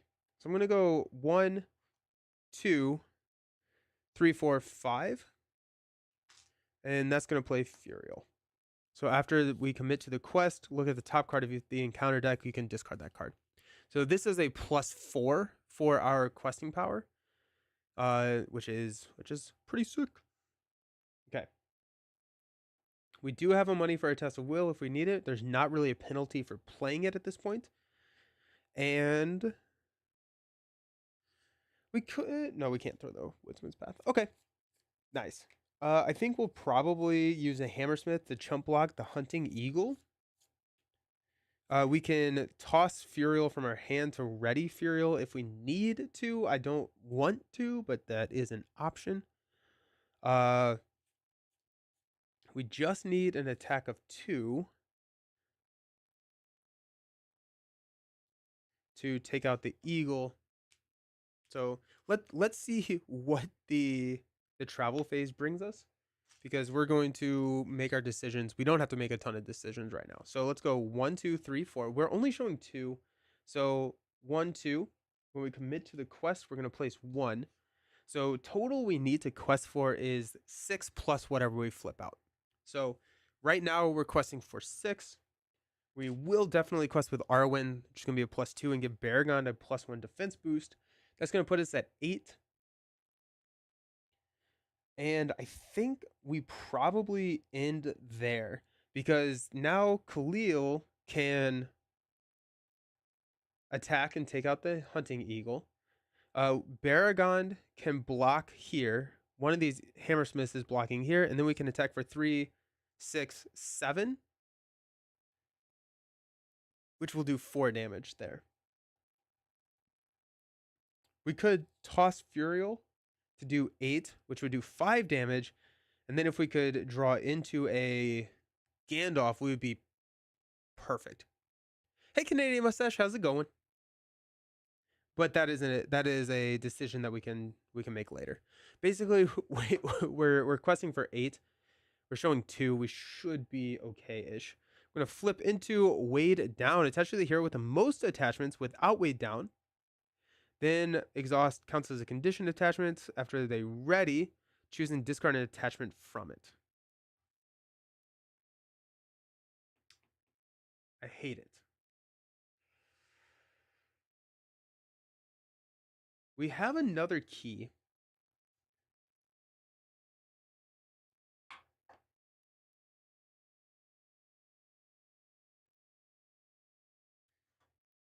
You know what? We're not going to cancel it. So we're going to exhaust there. That does hurt our attack progress, but we can get rid of these. We're going to discard map. Then hopefully we'll flip a location, which we can get rid of that, and then we can just get rid of Weighed Down. But since we have another key in our hand, I'm not too concerned about losing it here. Plus, we have really good questing power now. So if we flip that X location, there's only 1 more in the deck, so I think we should be okay-ish. We quest for 8. We're showing 2. We're going to place 6. So 4, and then 2 rolls over. We got Woodsman's Clearing. Reduces our threat by 1, 2, 3. We got Ancient Matham, which is going to draw us... Nice! Ancient Matham, the Tribesman, and Galadriel's Greeting. Then that was 2 attachments on it. So we got a Test of Will, and we've got a Elf Stone. Okay.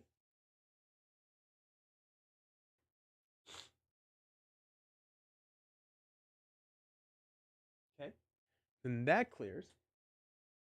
We could travel here, but I don't know if I'm ready to go into the next stage, which is going to present another threat right now. I think we need to spend a little bit of time taking care of this and this before we go too deep. That being said, we don't have any attachments that we can... Hopefully we'll flip a location next turn. And I'm hoping that we'll get the Yazin. I feel like a Yazin draw right now would be beautiful with Elfstone. So. Alrighty, we got 1, 1. Troll is going to attack first. We'll block with Baragon, 6/6, no shadow effect. So we reduced our threat by 1. And then we've got a Eagle attacking. We're going to block with the Hammersmith. So it's 3. First player controls Urdog. Exhaust him. Okay, well, we weren't going to be doing any damage anyways. So there we go. And then the 2 attack can take out the Eagle. And then we have nothing to throw at this Stone Troll again. Okay. Increase our threat to 32. stand up. The other nice thing about this is if we can probably hit a Galadriel's Greeting. When this readies, we're gonna toss map of Rovinion. Increased our threat. I'm going to draw into a Gandalf. Nice. Pass out money. We don't have a sneak attack, do we? We don't. Jeez. Okay. I think we'll hang on to Gandalf. We don't really need Gandalf right now. I think I'd rather get a sneak attack. We have the money and we have the Test of Wills. We have 2 of those, so that's good. Hammersmith doesn't die, does he? Oh my gosh, yeah, you're right. For some reason, I thought he had 1 health. So he takes 2 damage. Beautiful. Robust little guy. Love it. Big fan. Okay. Cool. Oh, I forgot to use Furiel's ability to discard the card. That's fine. Okay. So now we're going into the quest phase. We're going to quest with Furiel for 4, Arwen for 2. That's going to quest us for 6. We're showing 2, but we're going to give the defensive bonus here, and we're going to hang on to everybody else. We're only showing 2. We're going to flip into Doomed 1. Each player must choose to raise their threat by 1 for each ally you control, or deal 1 damage to each ally we control. Let's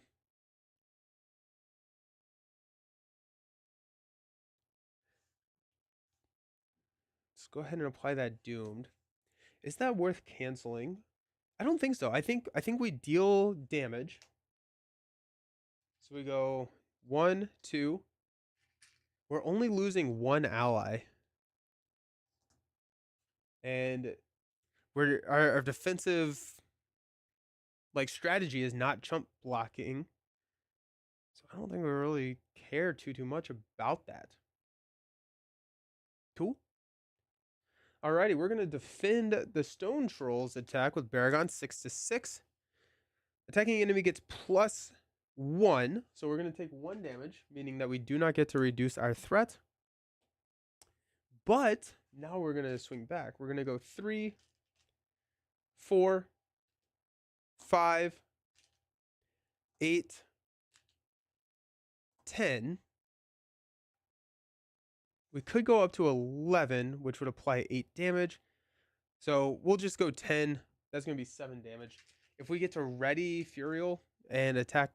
No, can we... No, we can't. We can't attack twice. So we'll just go 7 damage here. And then be able to take it out next turn. Okay, we'll toss the key. Stand up, increase our threat to 34. Starting to feel fairly good with the board state. Once we get rid of this troll, I'm going to feel much better about the board state. We're at 34. We're going to draw into Yazin. There we go. Okay, sick. Pass out some money.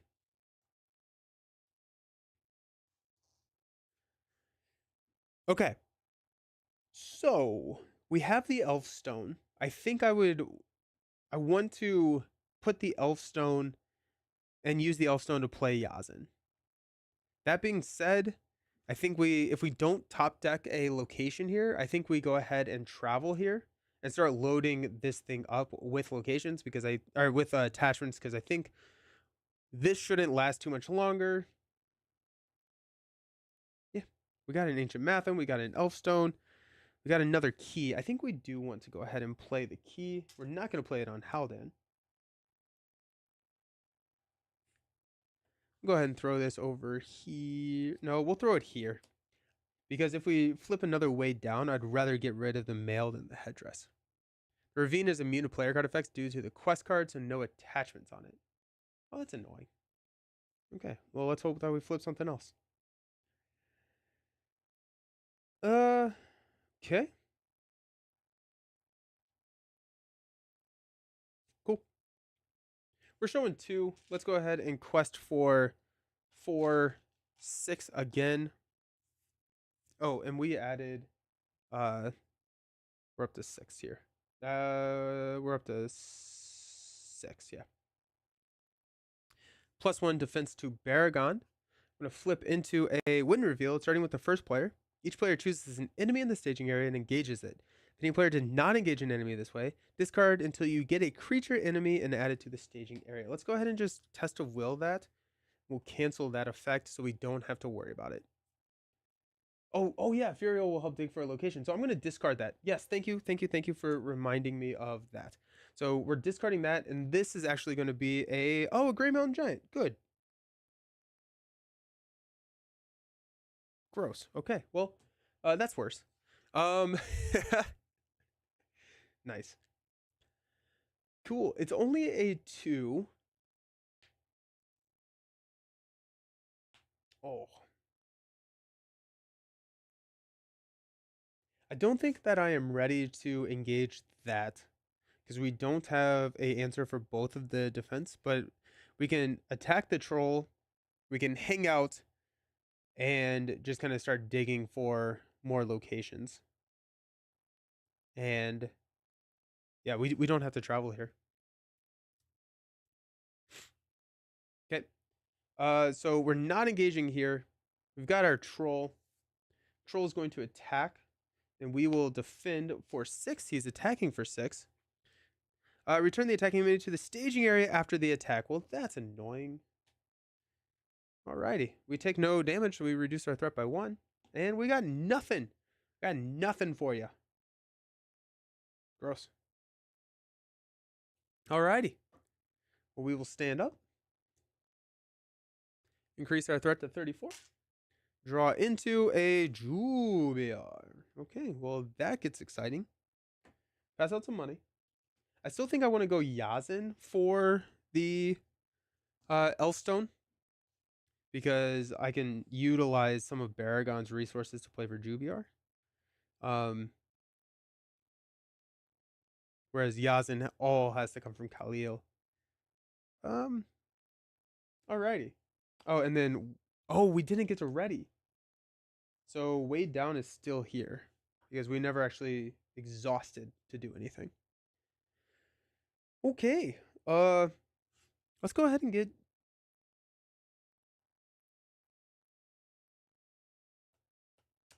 okay.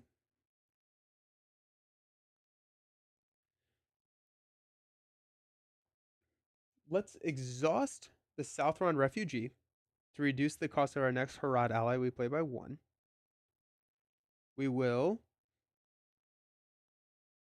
spend 2/4 to play Jubiar. Okay. We maintain the resource for a test of will. Let's go ahead and spend 1 to go ahead and play the Halberg of Mail here. So now we are at 4 defense, 4 health. And whenever we exhaust to defend, we get to discard a shadow card. And so what we could do is we can defend here and just take 1 damage.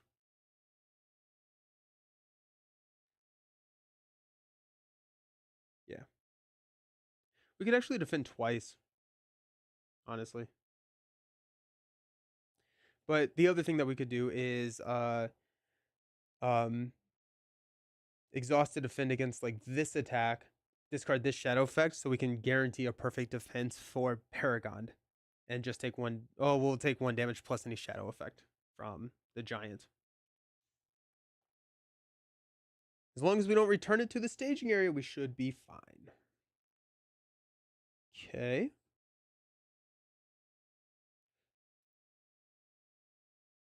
Okay. So we are showing 3, 5, 7. Let's go ahead and go 4, 6. Defensive boost goes to Baragon. 6. Need to quest for a little bit more, I think. Let's go 8. And threat is not.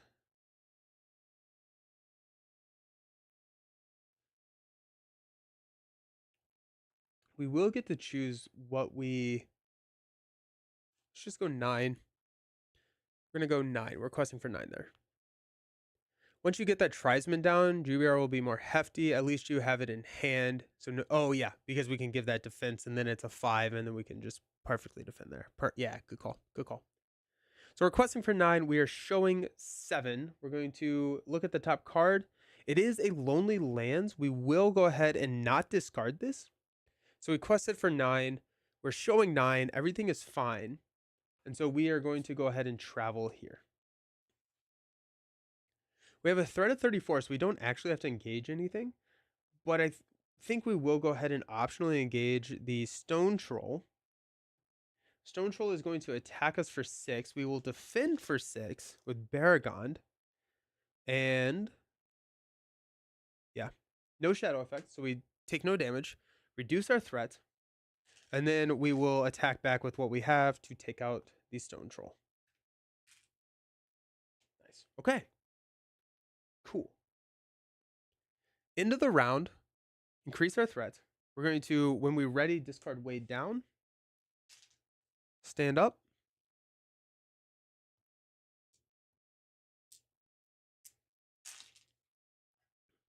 Draw into a Southron Refugee. Okay. Pass out some money. And let's load this bad boy up. Let's go 1 for an Ancient Matham.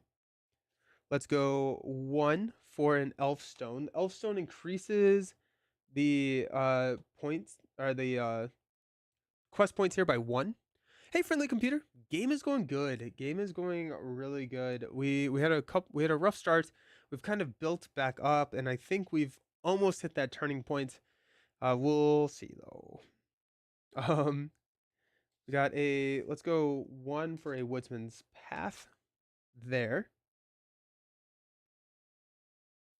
Let's go 2 from Haldin to play the Refugee. Let's exhaust both of these Refugees to play the Tribesman. Okay. So we have the money for a Test of Will. We have, if we clear this, we got Elfstone. Voltroning a location. Let's go. Yeah, right? Dude, it's really fun. Also, what's up, Giant Lasagna? How you doing? So when we clear that, we get to draw 6 cards and play Yazan for free. That feels pretty good.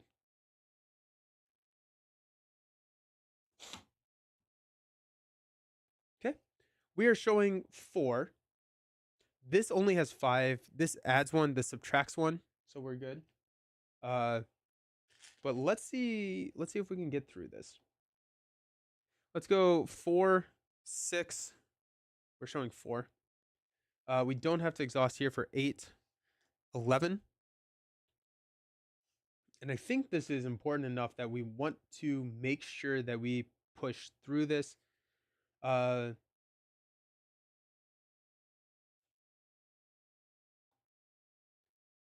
ahead and go 1, 2, knowing that we can use Khalil's ability to toss Furial. Woodsman's Pass sets the quest points. Oh, wow. Well, that's insane. Shows you how much I read cards. No, that's amazing. That's better. Whoa. Okay. So I probably don't need to quest for 13. Let's go ahead and reduce this. We don't need that. Okay. So now we're questing for 11. We're showing 4 and we only need 1. That's crazy. Okay. I'm here for it. Look at the top card using Furial. It is a pack of wargs. If it's dealt a shadow card with no effect, it makes an additional attack after this one. That's actually not too bad. If we take this, we can use Jubiar to perfectly defend. We don't need the shadow card is canceled. Is that how that works, Jared? If I use Jubiar to defend here, discard the shadow effect, it doesn't make an additional attack, right? And yeah, so we would clear this, so we would be good with the 4. And then we could swing back and take it out. Nelson nerfing Woodsman's Path because it's too OP. Quest for 13 anyway. Yeah, why not, right? It's fun this way. If wargs have no shadow card, no additional attack is made. GBR sick. Thank you. Yeah, so we'll keep that. So now we're showing 8s. We quested for 11. We clear the Woodsman's Path. We place more progress here. That clears. Elfstone, whenever we attach location leaves play as an explore location, we put an ally into play from our hand. So there's Yazin. Then Ancient Matham draws us 3 cards. So 1, 2, 3. And then because it had 3 attachments, we get to draw 1. Ooh, another Elfstone. 2, 3. So many attachments. No sneak attacks yet. Where are the sneak attacks? Show me pictures of Spider-Man. I think at this point we could probably go ahead and just progress. But then we're adding 2. I don't see any reason to move right now. I don't see any reason to push through this quest stage, because once we do, we are resolving 2 encounter cards every single round. We're doubling the number of encounter cards we're resolving, and we might as well just set everything up, right? Like, we have threat kind of managed.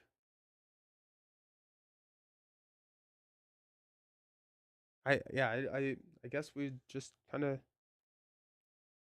hang out. We do have a Elfstone, which can hit a Gandalf if we want. I'd rather sneak attack those Gandalfs, but I mean, like, our deck is wearing thin, so we're gonna hit them soon. Okay. We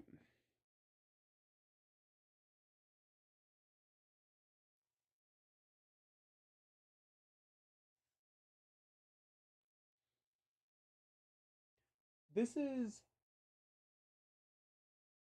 So we do get to look at the top 3 cards and choose one. So we could put a location in there, which could really help us. So I think actually we will just go ahead and travel, because the downside of another encounter card, but we get to choose that encounter card, we could probably be okay with that, especially because we want to be searching for these locations so that we can add attachments to them. So let's just go ahead and quest there, call it a day.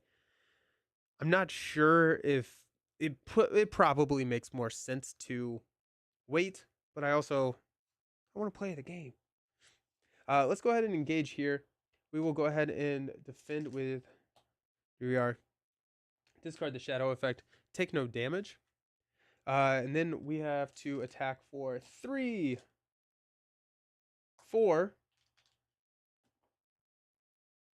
7. And then that final blow is going to come with the Hammersmith, which will take this out. After it's declared as an attacker, deal 1 damage to a non-unique enemy in play. We'll hit the mountain troll there. Cool. Okay. So we will stand up, increase our threat to 35. The nice thing about having Baragon defend is that is kind of our threat solution, because we get to reduce our threat, but we do have we have Galadriel's Greeting in hand. We have 3 of them in the deck. I don't think we needed 3 of them, but we do have 3 of them in the deck. So once we, I guess, like, what are we using? Test of Will is the main thing that we're using our spirit resources for. Okay. So we went up to 35. We're going to draw into a Woodsman's Path. I'm going to pass out some money. And yeah, I think just hanging out. Like, I don't think we can't throw any attachments on here. These are all of our we could let's go 1 to play a map of Ravinian onto Haldan. We do have a Hammersmith. And so whichever one we want to put on top, we'll be able to play Hammersmith and recur it. And so we got that. So that's nice. We have the money for Test of Will. So let's just go. We're showing 2. Yeah. We'll quest for 4. 6. We'll give that boost to we'll give it to Baragon, actually.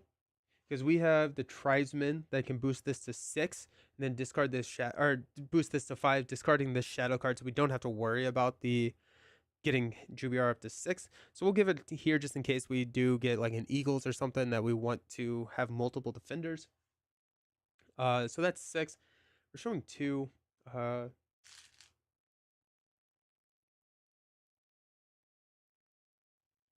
That is not an attachment.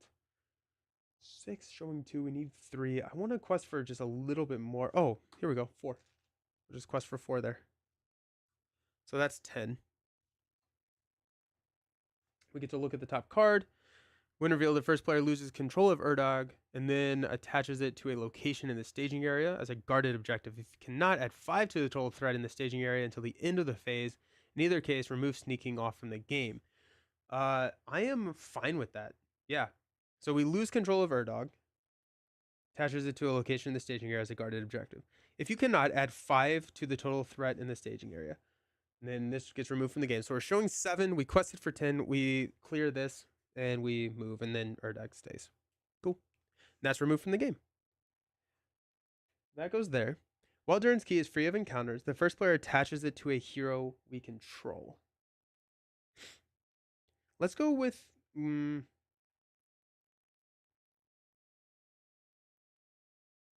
let's go with let's go with the Headdress. Because if we get one of those other weighed down cards, that's going to go on Baragon. And let's see if we can find another... We can go Halberg of Mail. We have another one, right? I think we'll probably throw a Halberg of Mail onto Haldan, just so that we can tech against that weighed down card and throw that and put that there. So if we get 2 of them, we can protect our guarded attachments. We can exhaust this card to give every location -1 threat. At the beginning of the quest phase, the player who controls Durin's Key looks at the top 3 cards in the encounter deck, chooses 1 to reveal, and discards the rest. We did progress. Remove from the game, advance to randoms 2A if able. So we've got even, odd. Odd. Okay. So rescue Tiny. Urdog's friend Tiny turns out to be an enormous hill troll. You find him trapped in a deep bog, and Urdog begs you to help you rescue him. He looks like a warrior, though, Jared. He looks like a warrior. Good call. Yeah. Okay. Yeah. The first player searches the encounter deck discard pile and victory display for a gray moorland. Search discard pile first. Because I think, yeah, gray moorland. After it becomes the active location, shuffle the encounter discard pile into the encounter deck and discard cards until a treachery is discarded. Resolve the when revealed effect.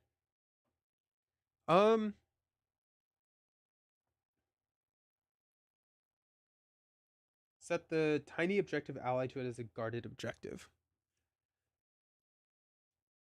Immune to player card effects. While it's free of encounters, we get control of Tiny. Tiny attacks for 6. Jeez. After Tiny exhaust, raise your threat by 2. Alrighty.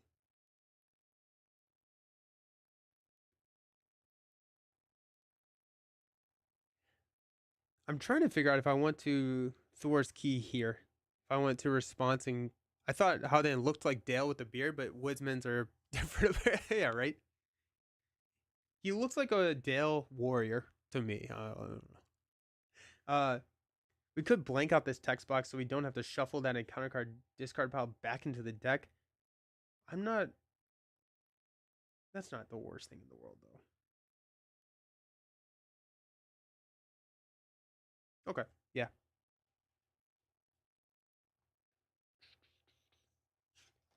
The win revealed effects of treachery cards cannot be canceled. When the players defeat the stage, remove it from the game. Advance to a random 2A if able. Otherwise, advance to stage 3A. We cannot travel to Grey Moorlands unless there are 5 progress on this stage. Okay. Okay. Cool. I think we go ahead and engage here just to kind of start this process.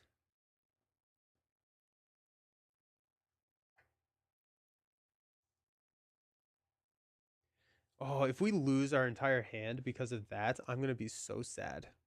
I'd be so very sad. I am gonna go ahead and key this, so we don't have to resolve that treachery card.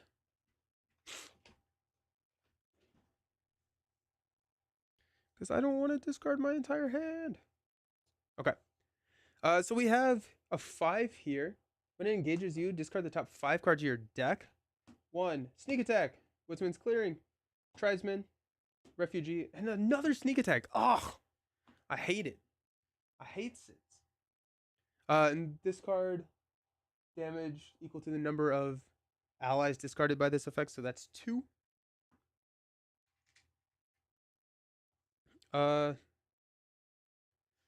Go 1, 2.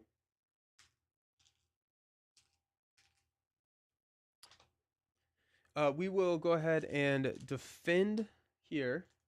We'll exhaust that to give us +1 defense. We discard this shadow effect. At least you can get the allies back with the headdress, but losing sneak attack sucks. Yeah. Good point. Probably should go ahead and exhaust the headdress to get... Is it just the topmost? Yeah. So we'll shuffle the refugee back in. That's fine. There's still a sneak attack in there. And now Elfstoning the Gandalfs is not as bad.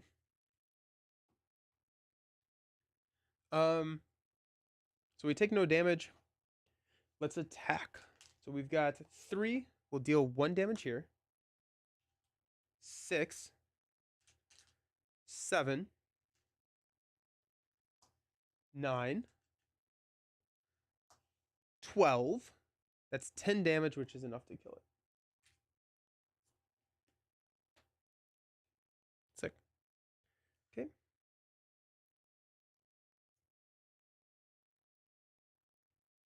Very nice. Alrighty, let's increase our threat. We'll draw into a Ranger's Provisions, and we'll stand up.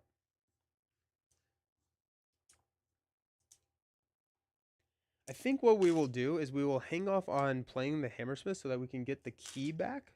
I think the key is going to be pretty important to have. Now the Giants are kind of easy. It's just getting used to the turn 2. Oh, yeah. Yeah. Alrighty.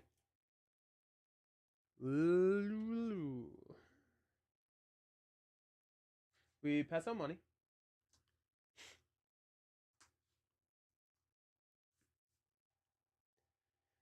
And we can't cancel anything. We have money for our Galadriel's Greeting. I don't know if we need to... I don't know if there's any reason to play it. I think we're just kind of hanging out. We're going to place 5 progress, travel here. And hopefully clear it immediately. Because I don't want to lose this entire hand. I guess at this point we should probably go ahead and play the attachments onto that location. Yeah. Okay, so let's go 1 for a Ranger's Provision. Let's go 1 for a Woodsman's Path. Let's go 1 for a Ancient Matham. We'll go Woodsman's Clearing. Oh, we don't have an Elfstone. We will instead of playing the Woodsman's Path, we'll play the Elfstone here. Yeah. Okay, so now if we lose our hand, we at least get to draw, 2, 5, 8 more cards. So we can kind of replenish it a little bit. So that's nice. Is there anything that we can kind of throw cards? Hammersmith can't be played. Tesla Will can't be played. Galadriel's Greeting. Elfstone can only go on the active location. So okay, sick. Okay, we'll go Woodsman's Path then. Thank you. Yeah, good call. Let's go ahead and headdress to shuffle the Tribesman back in. And then we can use his ability to toss a Furiel from our hand if we want to. Would I rather have played Galadriel's Greeting than Ancient Matham? No, I don't think so. Okay. So we are showing 3. At the beginning of the quest phase, players search 1, 2, 3. The Grey Mountain Giant. Each character player controls either exhaust that character, choose to either raise your threat by 1 for each ally, or deal 1 damage to each ally. Let's go with the Grey Mountain Giant. Okay, so we're showing 5. Cool. Let's go ahead and quest for 4. 1, 2, 3, 4. We'll go ahead and we'll have Jubiar defend. So let's go 1, 2. Let's go ahead and give Jubiar the +1 defense. The Tribesman will quest for 1, 2. We're showing 5. We need to quest for minimum 5. 1, 2. 1, 2. That's putting us at 12.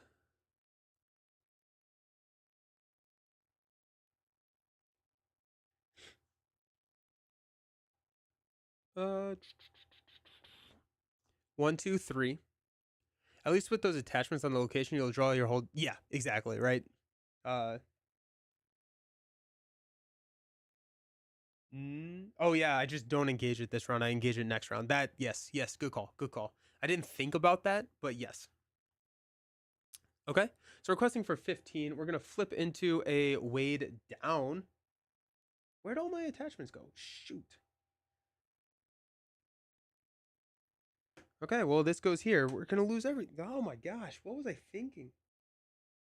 Why did I think that I was gonna be able to? Oh, the Thor's key went up there. That's what that was. Oh, that's annoying.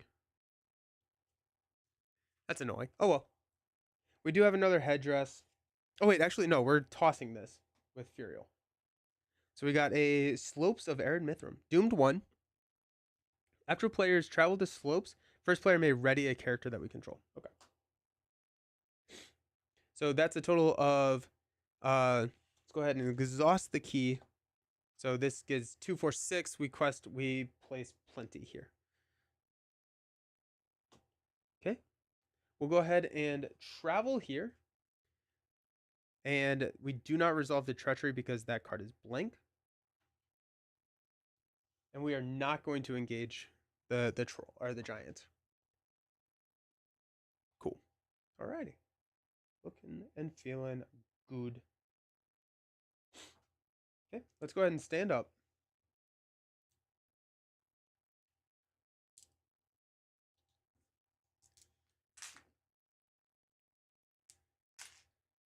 We'll draw into a. There's the headdress. Cool.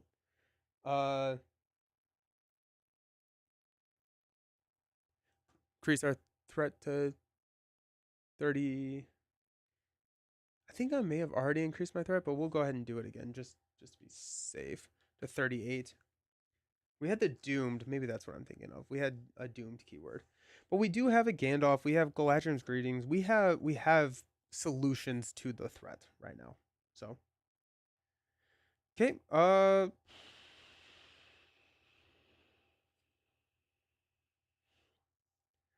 Let's go ahead and spend 1 to play Elfstone here. And that Elfstone, I think what we will do is we will probably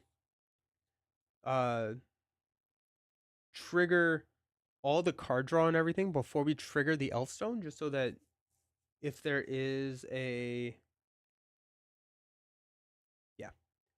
so we have the option of what card we want to play. It'll probably still be a Gandalf, and we'll probably reduce threat. Okay, so now we just have to clear this, which is going to be just 1. We're showing 4. Feel real good about that. Any cards we want to play. We can't do Test of Will, so we can't cancel anything. Do we want to just go ahead? Yeah, let's just go ahead and spend 3 to play Galadriel's Greeting. So 1, 2, 3, 4, 5, 6.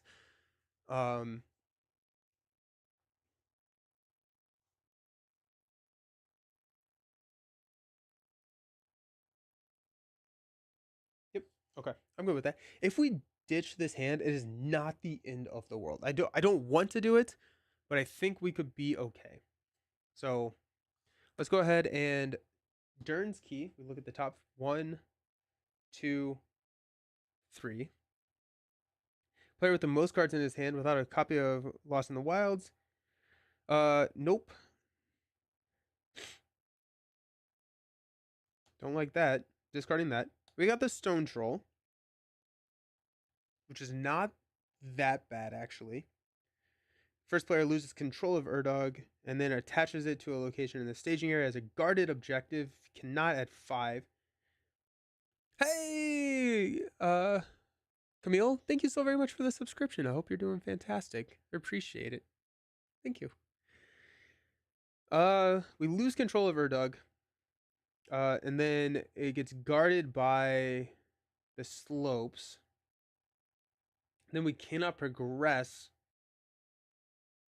because we don't have control of the slopes. So I think we're going to take the Stone Troll. I'd rather progress than and get my ability back to cancel treachery effects. If that makes sense. Okay, so now we're looking at 7. We actually immediately clear this whenever we commit to the quest, which is kind of fun because we add a progress here and it only has 1. So we immediately clear that. So we actually don't even have to quest. I don't know. That's kind of weird. All right, so let's go ahead and after the attached character commits to a quest, place 1 progress on the active location. So we're going to go 2. We just don't want to raise threat. 1, 2. We don't have to exhaust because we have a billion attachments there. 1, 2, 3, 4. 1, 2. Then I think we're going to give the defensive bonus here to Jubiar again. So that's 8. We are showing 7. I watched your How to Play video from 2 years ago. Oh, no kidding. That's awesome. Yeah, that's awesome. Yeah, thank you. You bought the core box the day after? I'm kind of hooked now. Nice. That's awesome. Specifically Lord of the Rings, right? Which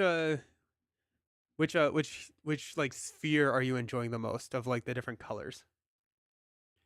Still wants a quest to get quest points on the next quest card. Okay, cool. Yeah. Let's go 1, 2, 3. We're showing 7. I want to. Let's go 1, 2. 1, 2. Okay. So that's questing for 15. We place a progress and clear this. And so let's see what happens. So Key does nothing, but we get to draw a card. It's a Tribesman. Elfstone, we're triggering last. Woodsman's Path doesn't do anything, but we get to draw a card, which is another Elfstone. All right. Woodsman's Clearing, we reduce our threat by 1, 2, 3.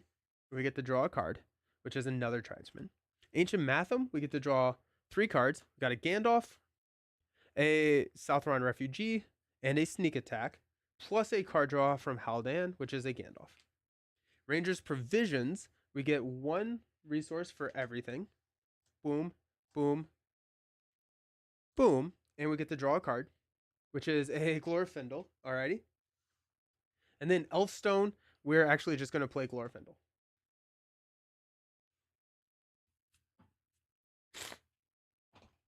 So now we have Glorfindel in our hand. Woo! Nice. Or in play. This clears. When the players defeat this stage, remove it from the game. Advance to a random 2A if possible. And then we got Tiny. Tiny's hanging out. We advance to this 2. First player searches Encounter Deck, Discard Pile, and Victory Display for a Grey Mountains Giant. Another one. And adds it to the staging area and sets the Urdug's Horn to it as a guarded objective. Shuffle the Encounter Deck. Have any giants in here? We do not.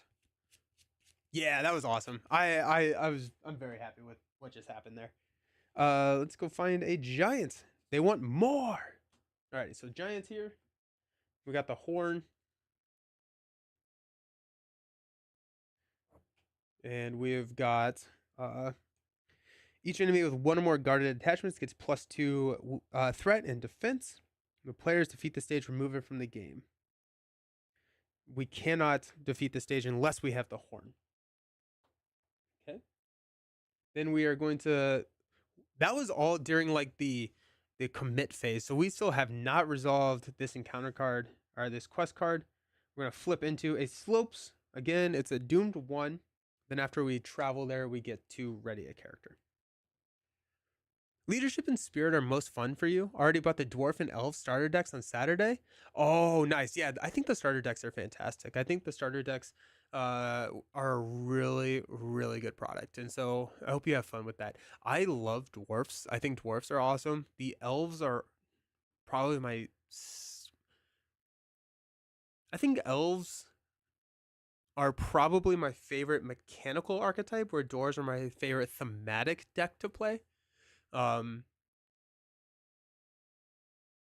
gonna have so much fun with those. Those are awesome. And it's just kind of like such a step up from what kind of decks you're able to build when you are playing in with the core set. So have a blast, man. That's so exciting. That's so exciting. Alrighty. Cool. During our quest phase, let's go ahead and travel here. Or during a travel phase, I should say. Oh, actually, we're here. Let's go ahead and exhaust Durin's Key. So we quested for 15. We're showing 2 plus 4, so 6, 9, 11. So we place 4 here.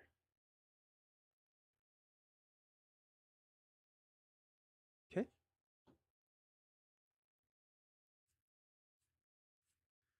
They cannot take damage unless there's 5 progress here. Okay. So we will travel here. We get to ready one of our characters when we do that. Let's just go ahead and ready Khalil, I guess.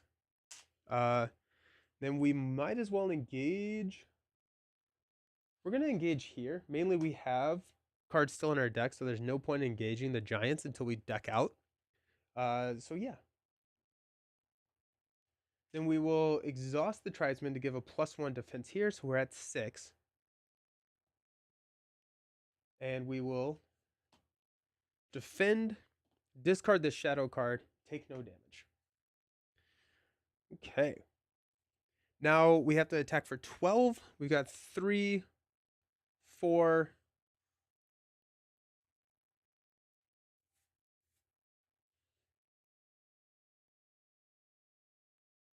I don't think that those are immune.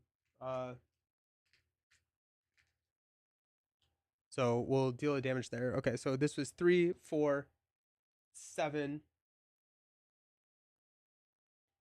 10, 13 to take out the troll. Nice. Alrighty then. Okay. We'll go ahead and stand everybody up. Increase our threat to 31. We'll draw into a Ranger Provisions. We'll pass out some money.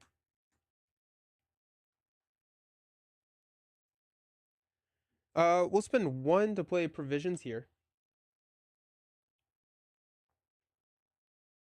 I think we can hang on to our Gandalfs and our sneak attacks and etc. for stage 3. We could go Hammersmith. Let's go ahead and just go 2 for a Tribesman there.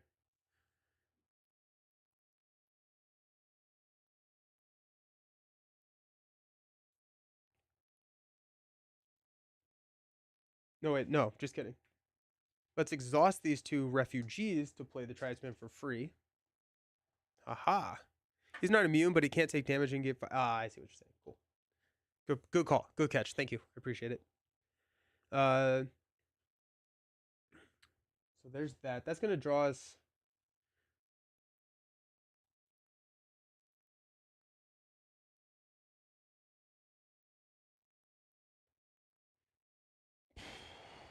Okay, so we have sneak attack, we have Gandalf, we have cancellations.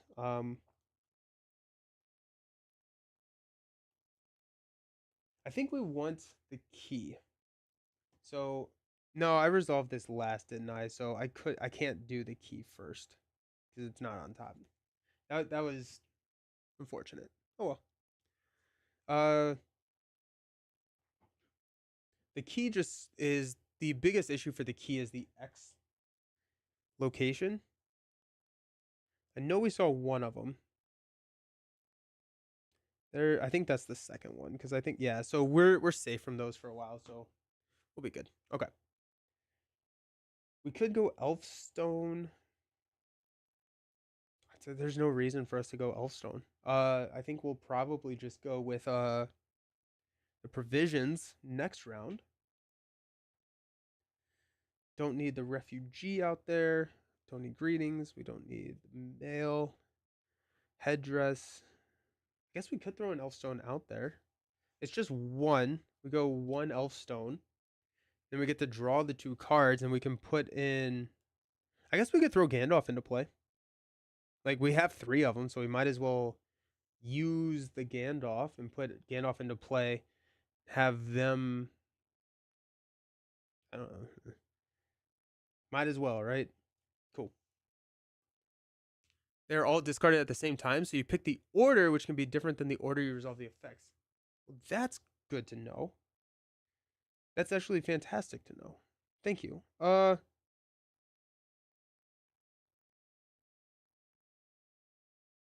think we're gonna go Woodsman's Clearing. Instead of playing the Elfstone, we're gonna spend 2 to play Hammersmith, and then we're gonna put the Woodsman's Clearing there. Just manage threat while we're here. Okay. Then we have the Elfstone, which we can play later if we want. Alrighty. Cool. Alrighty. Sick. Yeah, I mean we're feeling good. Look at the top 3. Got Winterland, Wildlands Bear, Wild Creatures. Oh, we can engage an enemy. And another Wildlands Bear. Choose to either make an immediate attack against him, or each player discards one random card from our hand. Let's go Wild Creatures. That actually decks out, so we're gonna shuffle this up. Let's go Wild Creatures, but we are going to engage here.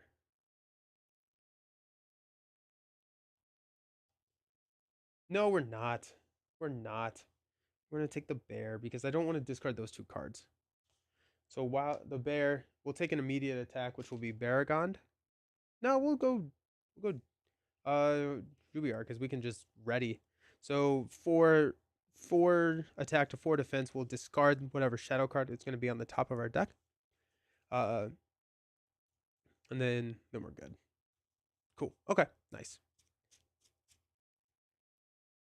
So shadow card, discard. There we go. And then when we travel here, we'll be able to ready. So that should be fine. Sick. Okay. So that was here. Now we are going to quest. We're going to quest for 2. 1, 2. We are showing 4, 6, 8, 10. 1, 2, 3. 1, 2, 3, 4. 1, 2. And we will give the defense bonus to GBR because we can actually ready them by using our ability here.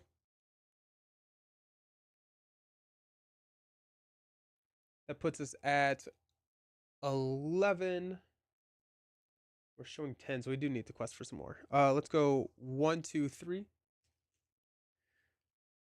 go 1, 2. If we engage here, we have the defensive option ready, and we can swing back pretty easily. So we should be okay. That puts us at 16. We're effectively showing 9 because we're going to be able to reduce that with Durin's Key. We can go 1, 2. So that puts us at 18. We're showing 9. We should be good. Okay, let's flip into Weighed Down. Attached to the most location or the most attachments. I think we cancel this. Spend 1. Test of will. That's Gandalf. Test of will to cancel that. We do have another test of will, so we can save that for discarding our hand, but I don't want to get rid of Durin's Key because then we have to go find it again, and it's just gonna be annoying. So we'll exhaust Durin's Key to reduce that by 1. So we place 9. 4 goes here. Enough goes here that we are over the limit now. Okay. Woodsman's Clearing clears. We'll reduce our threat by 1, 2, 3. We will draw a card into another Jubiar. Then this clears. We'll pass out money to each one of our heroes and draw the last card in our deck, which is another Galadriel's Greeting. Okay. Excellent. This clears. So we will go ahead and travel here. We'll ready there. We get 1 engage. So we will engage here. We will defend. Discard the shadow card. Ooh, and there's the discard our hand. Then we'll swing back with the might of what we have built to take this out. At this point, we will go ahead and headdress to shuffle in.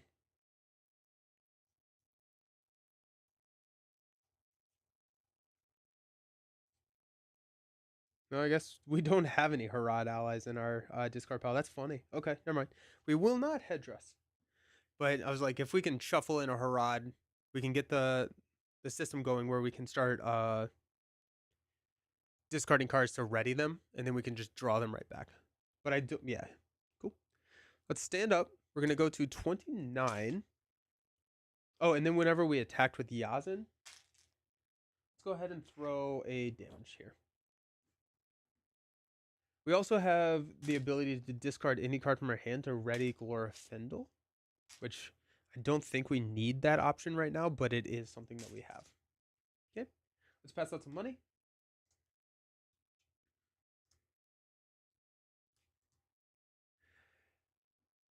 We're going to hang on to, well, I guess we'll throw 1 to Elfstone here. We're going to hang on to the money here. But we do want to go ahead and exhaust both of these to play another copy of a Tribesman. Okay. We want to spend 2 to play another Refugee.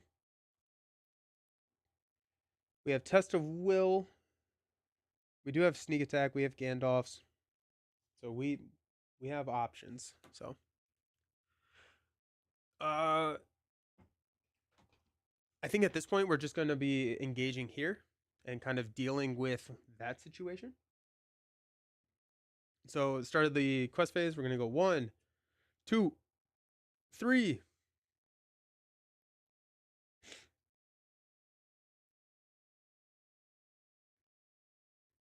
We'll take wild creatures and we'll engage here. So if we wanted to, we could actually engage the other giant and probably take both of them out if we wanted, depending on how the math works, but it's a potential option for us, which is nice. Okay.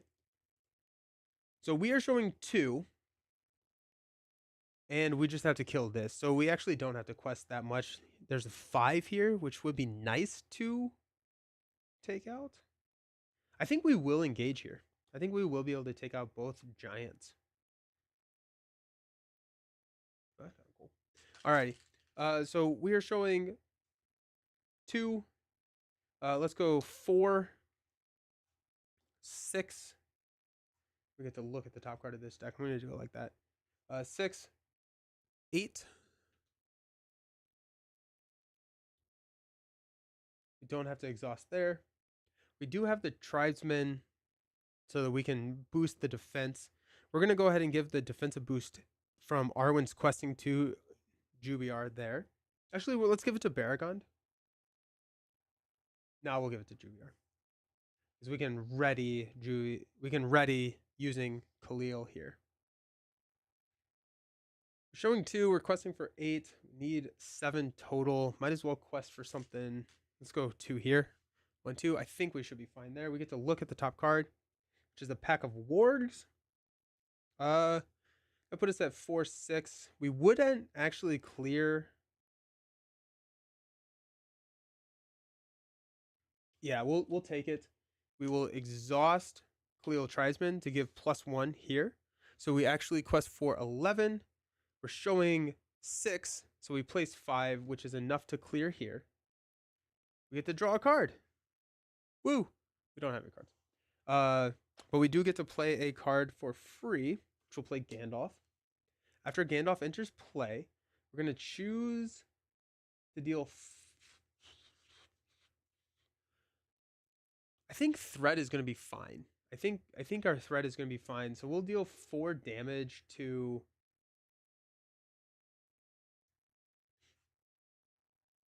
Let's go here. Let's just go ahead and, because that does have 4 defense, so that's going to be a little bit harder to deal with. Okay. Let's go ahead and engage. Let's engage the wargs. I think the wargs are a little bit worse than the giant. Cool. Alrighty. They're going to attack. We're going to defend here. We'll discard this shadow card. We take no damage. We are going to then pitch here to ready. And then we are going to defend here for 5, pitch this shadow card, take no damage. Okay. We've got 6 health, so we have to do 8 damage here. So here's 4, 7, 8. We'll go ahead and throw a damage here. That's going to clear here.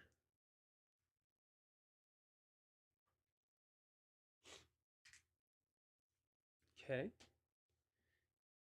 When Erdung attacks, we can discard the top to add the threat to our attack.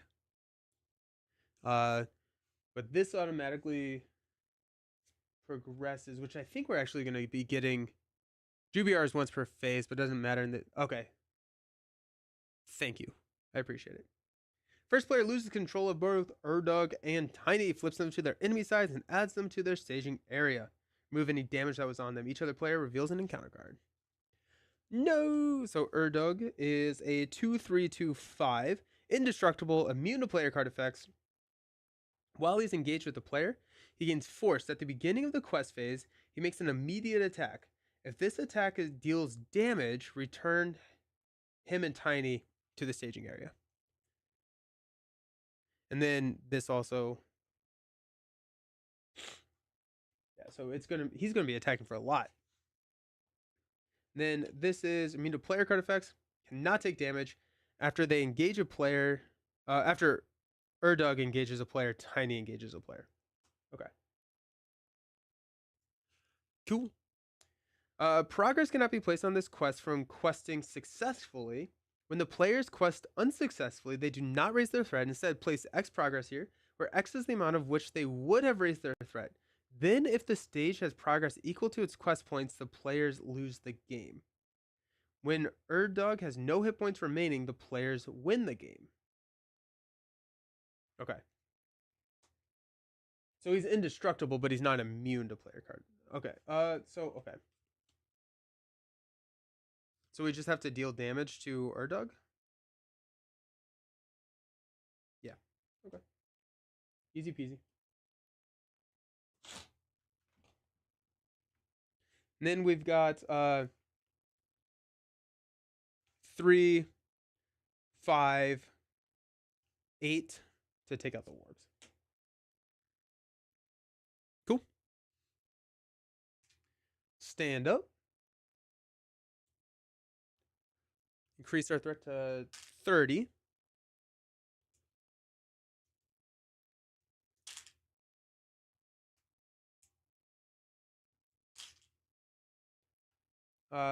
We will headdress, draw there.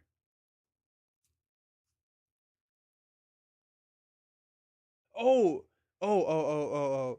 Yeah, okay, so you have to kill Tiny first. That makes sense. Okay. For some reason, I thought that said or Tiny cannot take damage, but Tiny has to take damage first.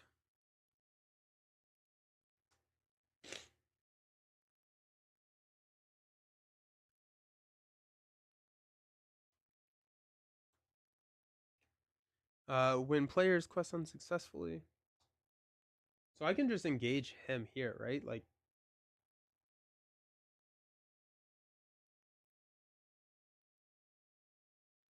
okay, cool.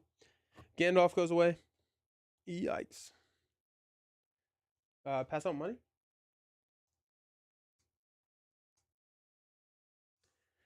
See what cards we got. What can we play with? We got Sneak Attack, Gandalf. Now, they cannot take damage using Gandalf's ability because they're both immune to player card effects. But we could, I guess, snipe something else that comes out. We could Sneak Attack and use Gandalf as one of the, probably blocker. I think we'll probably block with Gandalf. Oops. So, yeah, cool. We're showing 2, 4, 5. We'll look at the top 3. Eagle, for each ready character, or a slopes. We'll go slopes. Urdug can hit like a truck with his horn. Yeah. Yeah. Okay, so we got that. Doomed 1. So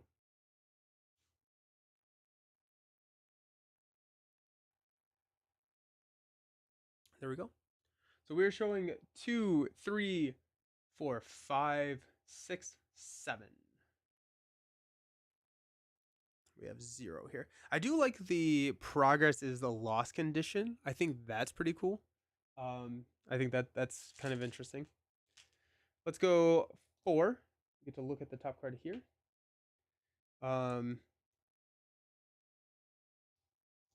7, 9. We will give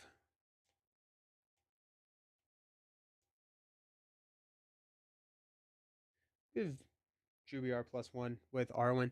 So we're questing for 9. We're showing 7. We have +3 here if we want it.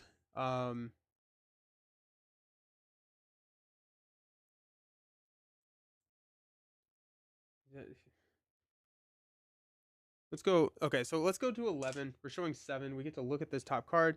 First player loses control of Urdug, then attaches it to a location in the staging area. If you cannot add 5 to the total threat, and remove this from the game. So we're questing. We're showing 2, 4, 6. Yeah, so we'll go ahead and do that. We'll exhaust the key to make this down to 6. We go up to 11. We quest exactly what we need to. Cool. Let's go ahead and travel here. We travel here. We get to ready a character we control. Go here. And then I think there's only 2 or 3 quests that uses progress as a loss condition, flips the game to the Marvel Champions mechanics. Yeah, it's like threat, right? Like that's pretty cool. I like that. Okay. And then we will engage here. This is when it's engaged with a player after Urdug. So when I engage Tiny, nothing happens really. Cool. Engage there. We've got a shadow card there. We're gonna go ahead and do spend 1 from Khalil to sneak attack Gandalf.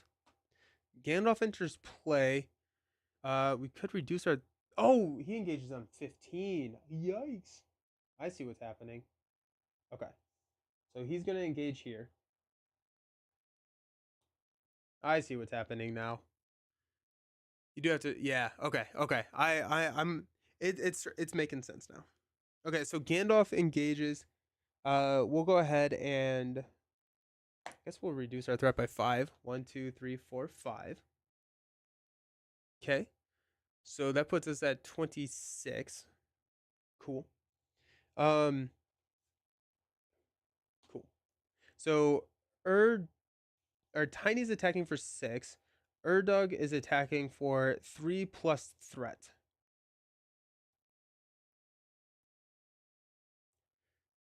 Okay, so from a non-unique enemy. So we can't discard the shadow card, so that's fine. Okay.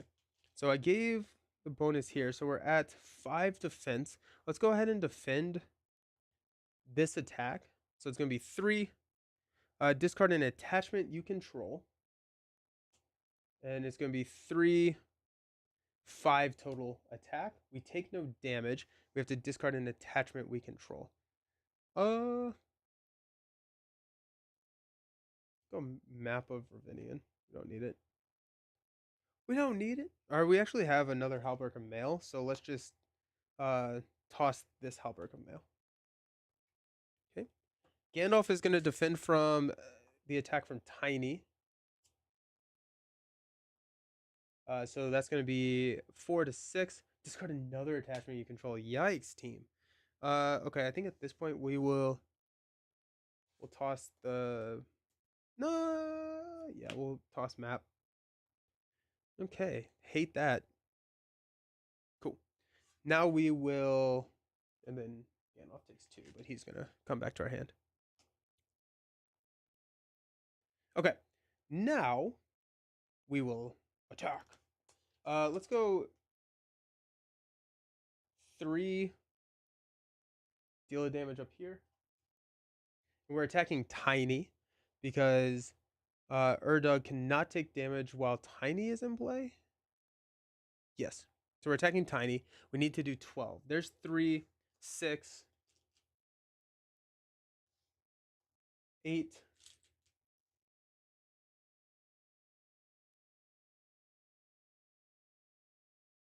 9, 10,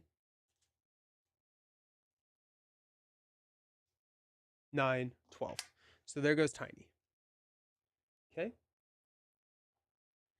Then we have to attack Urdug, but I'm going to discard here to ready Yazen. So we go 3, 4, 5, 6, 7, 8, 9, which is enough to take out Urdog. Which I think that's game. Yeah, our board stay was insane. Our board stay was absolutely bananas. Just even after losing those Gandalfs, but I think like this Durin's Key being the first objective is rough, but once we were able to kind of like stabilize, we didn't have to claim Durin's Key, which just gave us so much time to build out. And like there was that time we drew like 7 cards from the attachments on the location. We were able to play Yazen for free. We got a Gandalf play for free. I like this strategy. I like Haldan. I like the attachments on the locations. I feel like there's a couple of other cards that we probably could have used. Like I think there's the tutoring stuff. But Haldan with Furiel being able to check that top card to see if it's something that we do like was a very nice combo. So yeah, this was a fun one. This was a really fun combo. Massafar, thank you so very much for the subscription. Subscribe for 5 months. It has been a while. No streams in February, which was very sad. But we are back. We are back. Ready to go. Sick. Alrighty, so we're going to be opening up Fire in the Night, which is our next adventure pack in the Arid Myth from Cycle. So I'm going to go to the Be Right Back screen. I'm going to clean this up a little bit. We're going to come back and check out some brand new cards. So don't go anywhere. See you very soon.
Alrighty, cool. We are back for the opening in Fire in the Night.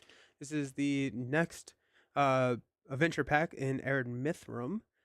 We get some player cards, and Jared is saying that it is a great quest, so I'm excited about that. Now I'm a little concerned of how I'm gonna open this. See if I can get my left hand. Like, oh, there we go. Okay. I was like, any like pulling is just not good for the wrist. There we go.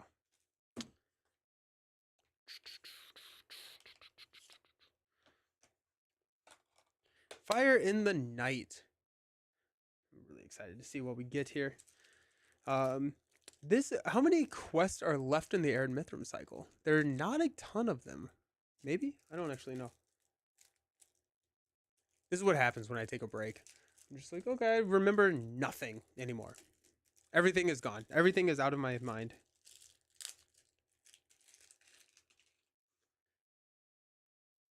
New player cards. Let's go. Okay, so we're going to start out with a new leadership hero. This is Threnodrill. This is a 9 cost hero. 1/1/3/4 stat line. Kind of interesting. 4 left, 3 after fire. Oh, okay. So we have a decent amount. So very defensive based hero, especially in lore, is kind of or in leadership is kind of interesting.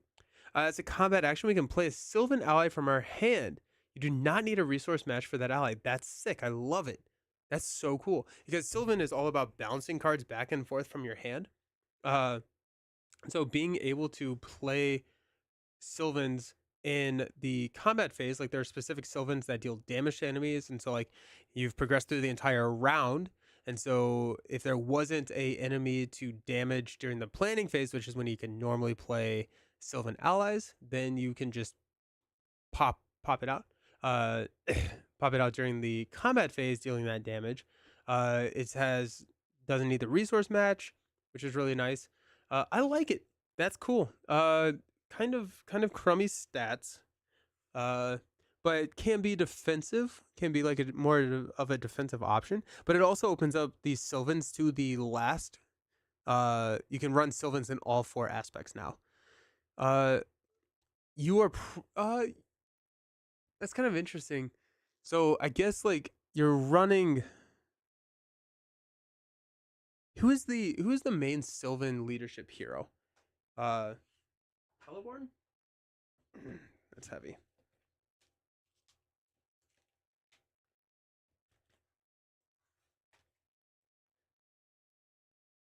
Yeah, Celeborn. So after a Sylvan ally enters play, they get +1 willpower, attack, and defense until the end of the round. So you're that's a hard one to not play if you're running the Sylvan archetype because they are entering play so many times. But you could go double purple, and since you have access at that point, you can play any Sylvan ally during the combat phase and does not require a resource match. You don't necessarily need to resource smooth that much. That's interesting. We'll probably play some Sylvan stuff because, like I said, it's probably my favorite mechanical way to play. And I feel like that's going to open up some options because you can just run all of the allies. The tough part about that is you lose out on the cards that allow you to sorry, my mind is going everywhere. You lose out on the cards that allow you to like pull Sylvans back from each aspect in order to get a benefit, which is what you want to be doing so you can play them again and get the ability. Galadriel is typically like that last hero that you can play. You could go Elrond. Elrond is not Sylvan, but Elrond is cool because you can play allies. Just any of the allies you can get to play, but you probably don't need Elrond as much as you would need Galadriel. Galadriel with her ring gives you access to spirit and lore, and so if you run like Song of Battle, you can run all 4 aspects and you're fine. And turn 1, you can Steward of Gondor because you have 2 leadership heroes. That's pretty cool. I think that's pretty interesting. I'm gonna because it is gonna be over a week before I play again. I think what I'm gonna do is I'm going to pull these out so I can remind myself this is probably what I want to play. And just stick them with the quest so that I can actually remember next time because I think that would be a lot of fun. So if you go Galadriel, these three, Galadriel, uh, because she cannot attack or defend, but allies don't quest, um, or don't exhaust the quest the first round they enter play. But that actually doesn't work out too well either, because that's interesting. Because the combat action takes place after Galadriel is able to do any of her thing. So I don't know. There's something there. I want to run these two. So we'll see what we pair with it. It's probably maybe Elrond, actually. I worry about Sylvans this quest, but it might be fine. That's okay. That's good to know. You smashed Ronan last night in a 4-player standard 3. Waited until his encounter deck got really low, 5-ish cards, and used my hero action to shuffle the universal weapon into the deck. Then play Gambit to tug. Oh, that's sick. Oh, nice. That's amazing. That's awesome. I love that. Posted a picture in the Facebook group. That's such a good play. That's amazing. And then you just like get rid of it. Don't need it. Gone forever. All right, we're gonna put that there. Next up, we've got the Elven King. He stole it. Nice. That's great. Such a great theme too. Attach to a Sylvan hero. Exhaust this to return a Sylvan ally you control to your hand to ready the attached hero. That's amazing. I'm a big fan of that. That's really cool. You get to ready the, I mean, like, you're probably going here, right? After a Sylvan ally enters play. But I mean, you get to quest for 3 and then you get to attack. But really, I mean, like, the main benefit of this is just being able to pop the Sylvan back into play, which then has a when entering play ability. And so you can just trigger that again. So, like, the readying is nice, but, like, honestly, just giving you a way to pop it back to your hand so you can play, like, Handmaiden again, which is going to reduce your threat, pop it back, just play it over and over.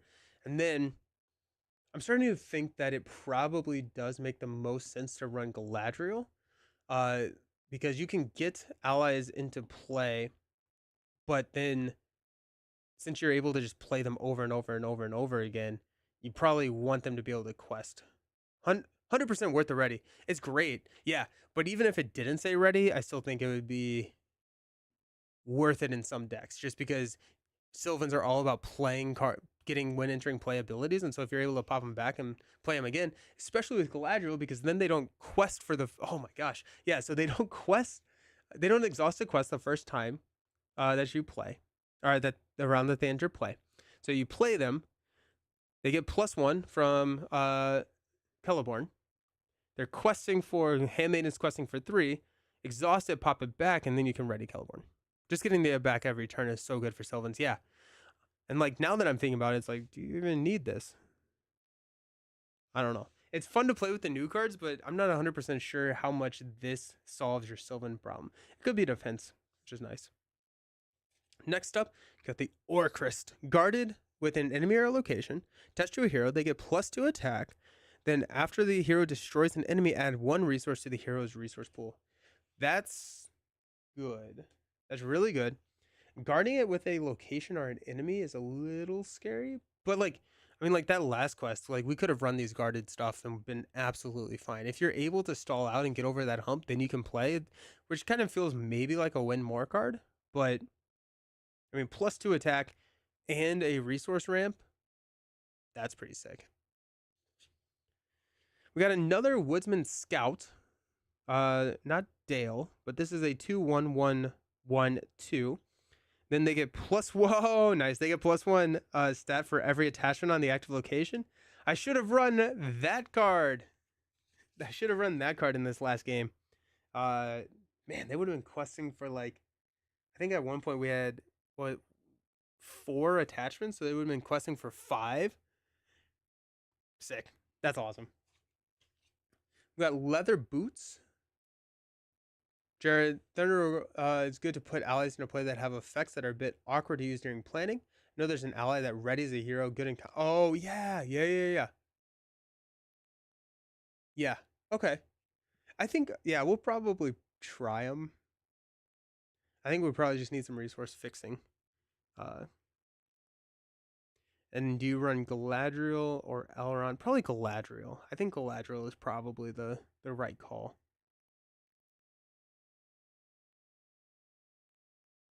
Yeah, I think it's Galadriel.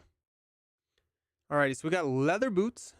1 cost attachment. You can attach it to a lore or ranger character. After a location is revealed from the encounter deck, we can exhaust this to ready the attached character. Nice. That's really nice. 1 cost item or 1 cost ready for a ranger character. Yeah. Now I think at this point the card pool has made it or has grown to where like everything is fighting for 50 card or for a slot in that 50 card deck. So like this was in the first adventure pack, this would go in every single deck that I made, but now that we have so many cards, it gets a little bit more interesting of when this gets included. But I do like this card. I like the ready. It's very specific on who you would want to ready. I think I'd probably, I mean, like Elrond is a fantastic choice for this, right? You can go Villia and then ready Elrond, and then once we get a location. So if you're able to also like figure out where those locations are, like using whatever whatever the green ally, the Harad ally we just played with, like that would be good as well. Oh, we got a giant bear. Oh, I love it. Heck yeah. 5 cost, 0/4/3/4, cannot have attachments. Love it. Ready the giant bear as an action at the end of the phase in which you trigger this effect, shuffle it back into your deck. Now I want to build a Elrond giant bear deck. Yeah. Just infinite card draw. Just make it so that you have all of the giant bears. You can shuffle them back into the deck and just play them on top. And then they can defend and attack. Shuffle it right back in. Play it again with Villia. I mean, that sounds kind of fun. I'm not gonna lie. That sounds like a good time. We got Outmatched. This is a 1 cost attachment. It's a condition trap. Play into your play area unattached. If unattached, attach to the next eligible enemy that engages you. After the attached enemy resolves its attack, ready the defending character. Oh, that's cool. That's cool. Not 100% sure how. It's cool. I don't know if I love it. I don't know if it's worth a slot in the deck. I feel like there are better ways to ready.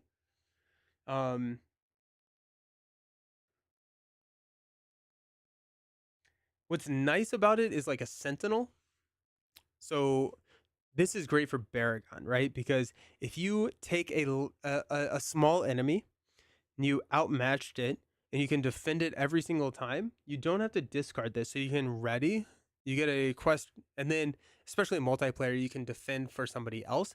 And so you're effectively getting -1 threat every single round. So that's kind of cool.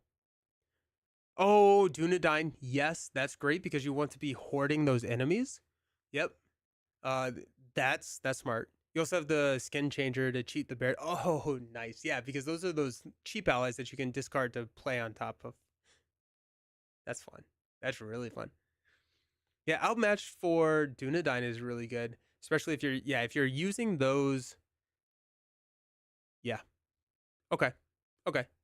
Yeah. I like it. I like it. I feel like I haven't ever had success with Dunedain, so it's something that I probably need to revisit at some point. I feel like every single time I've played them, I've just struggled pretty significantly because I just like I have a hard time balancing that risk reward. We got a 0 cost Sylvan ally. Love it. Love it, love it, love it.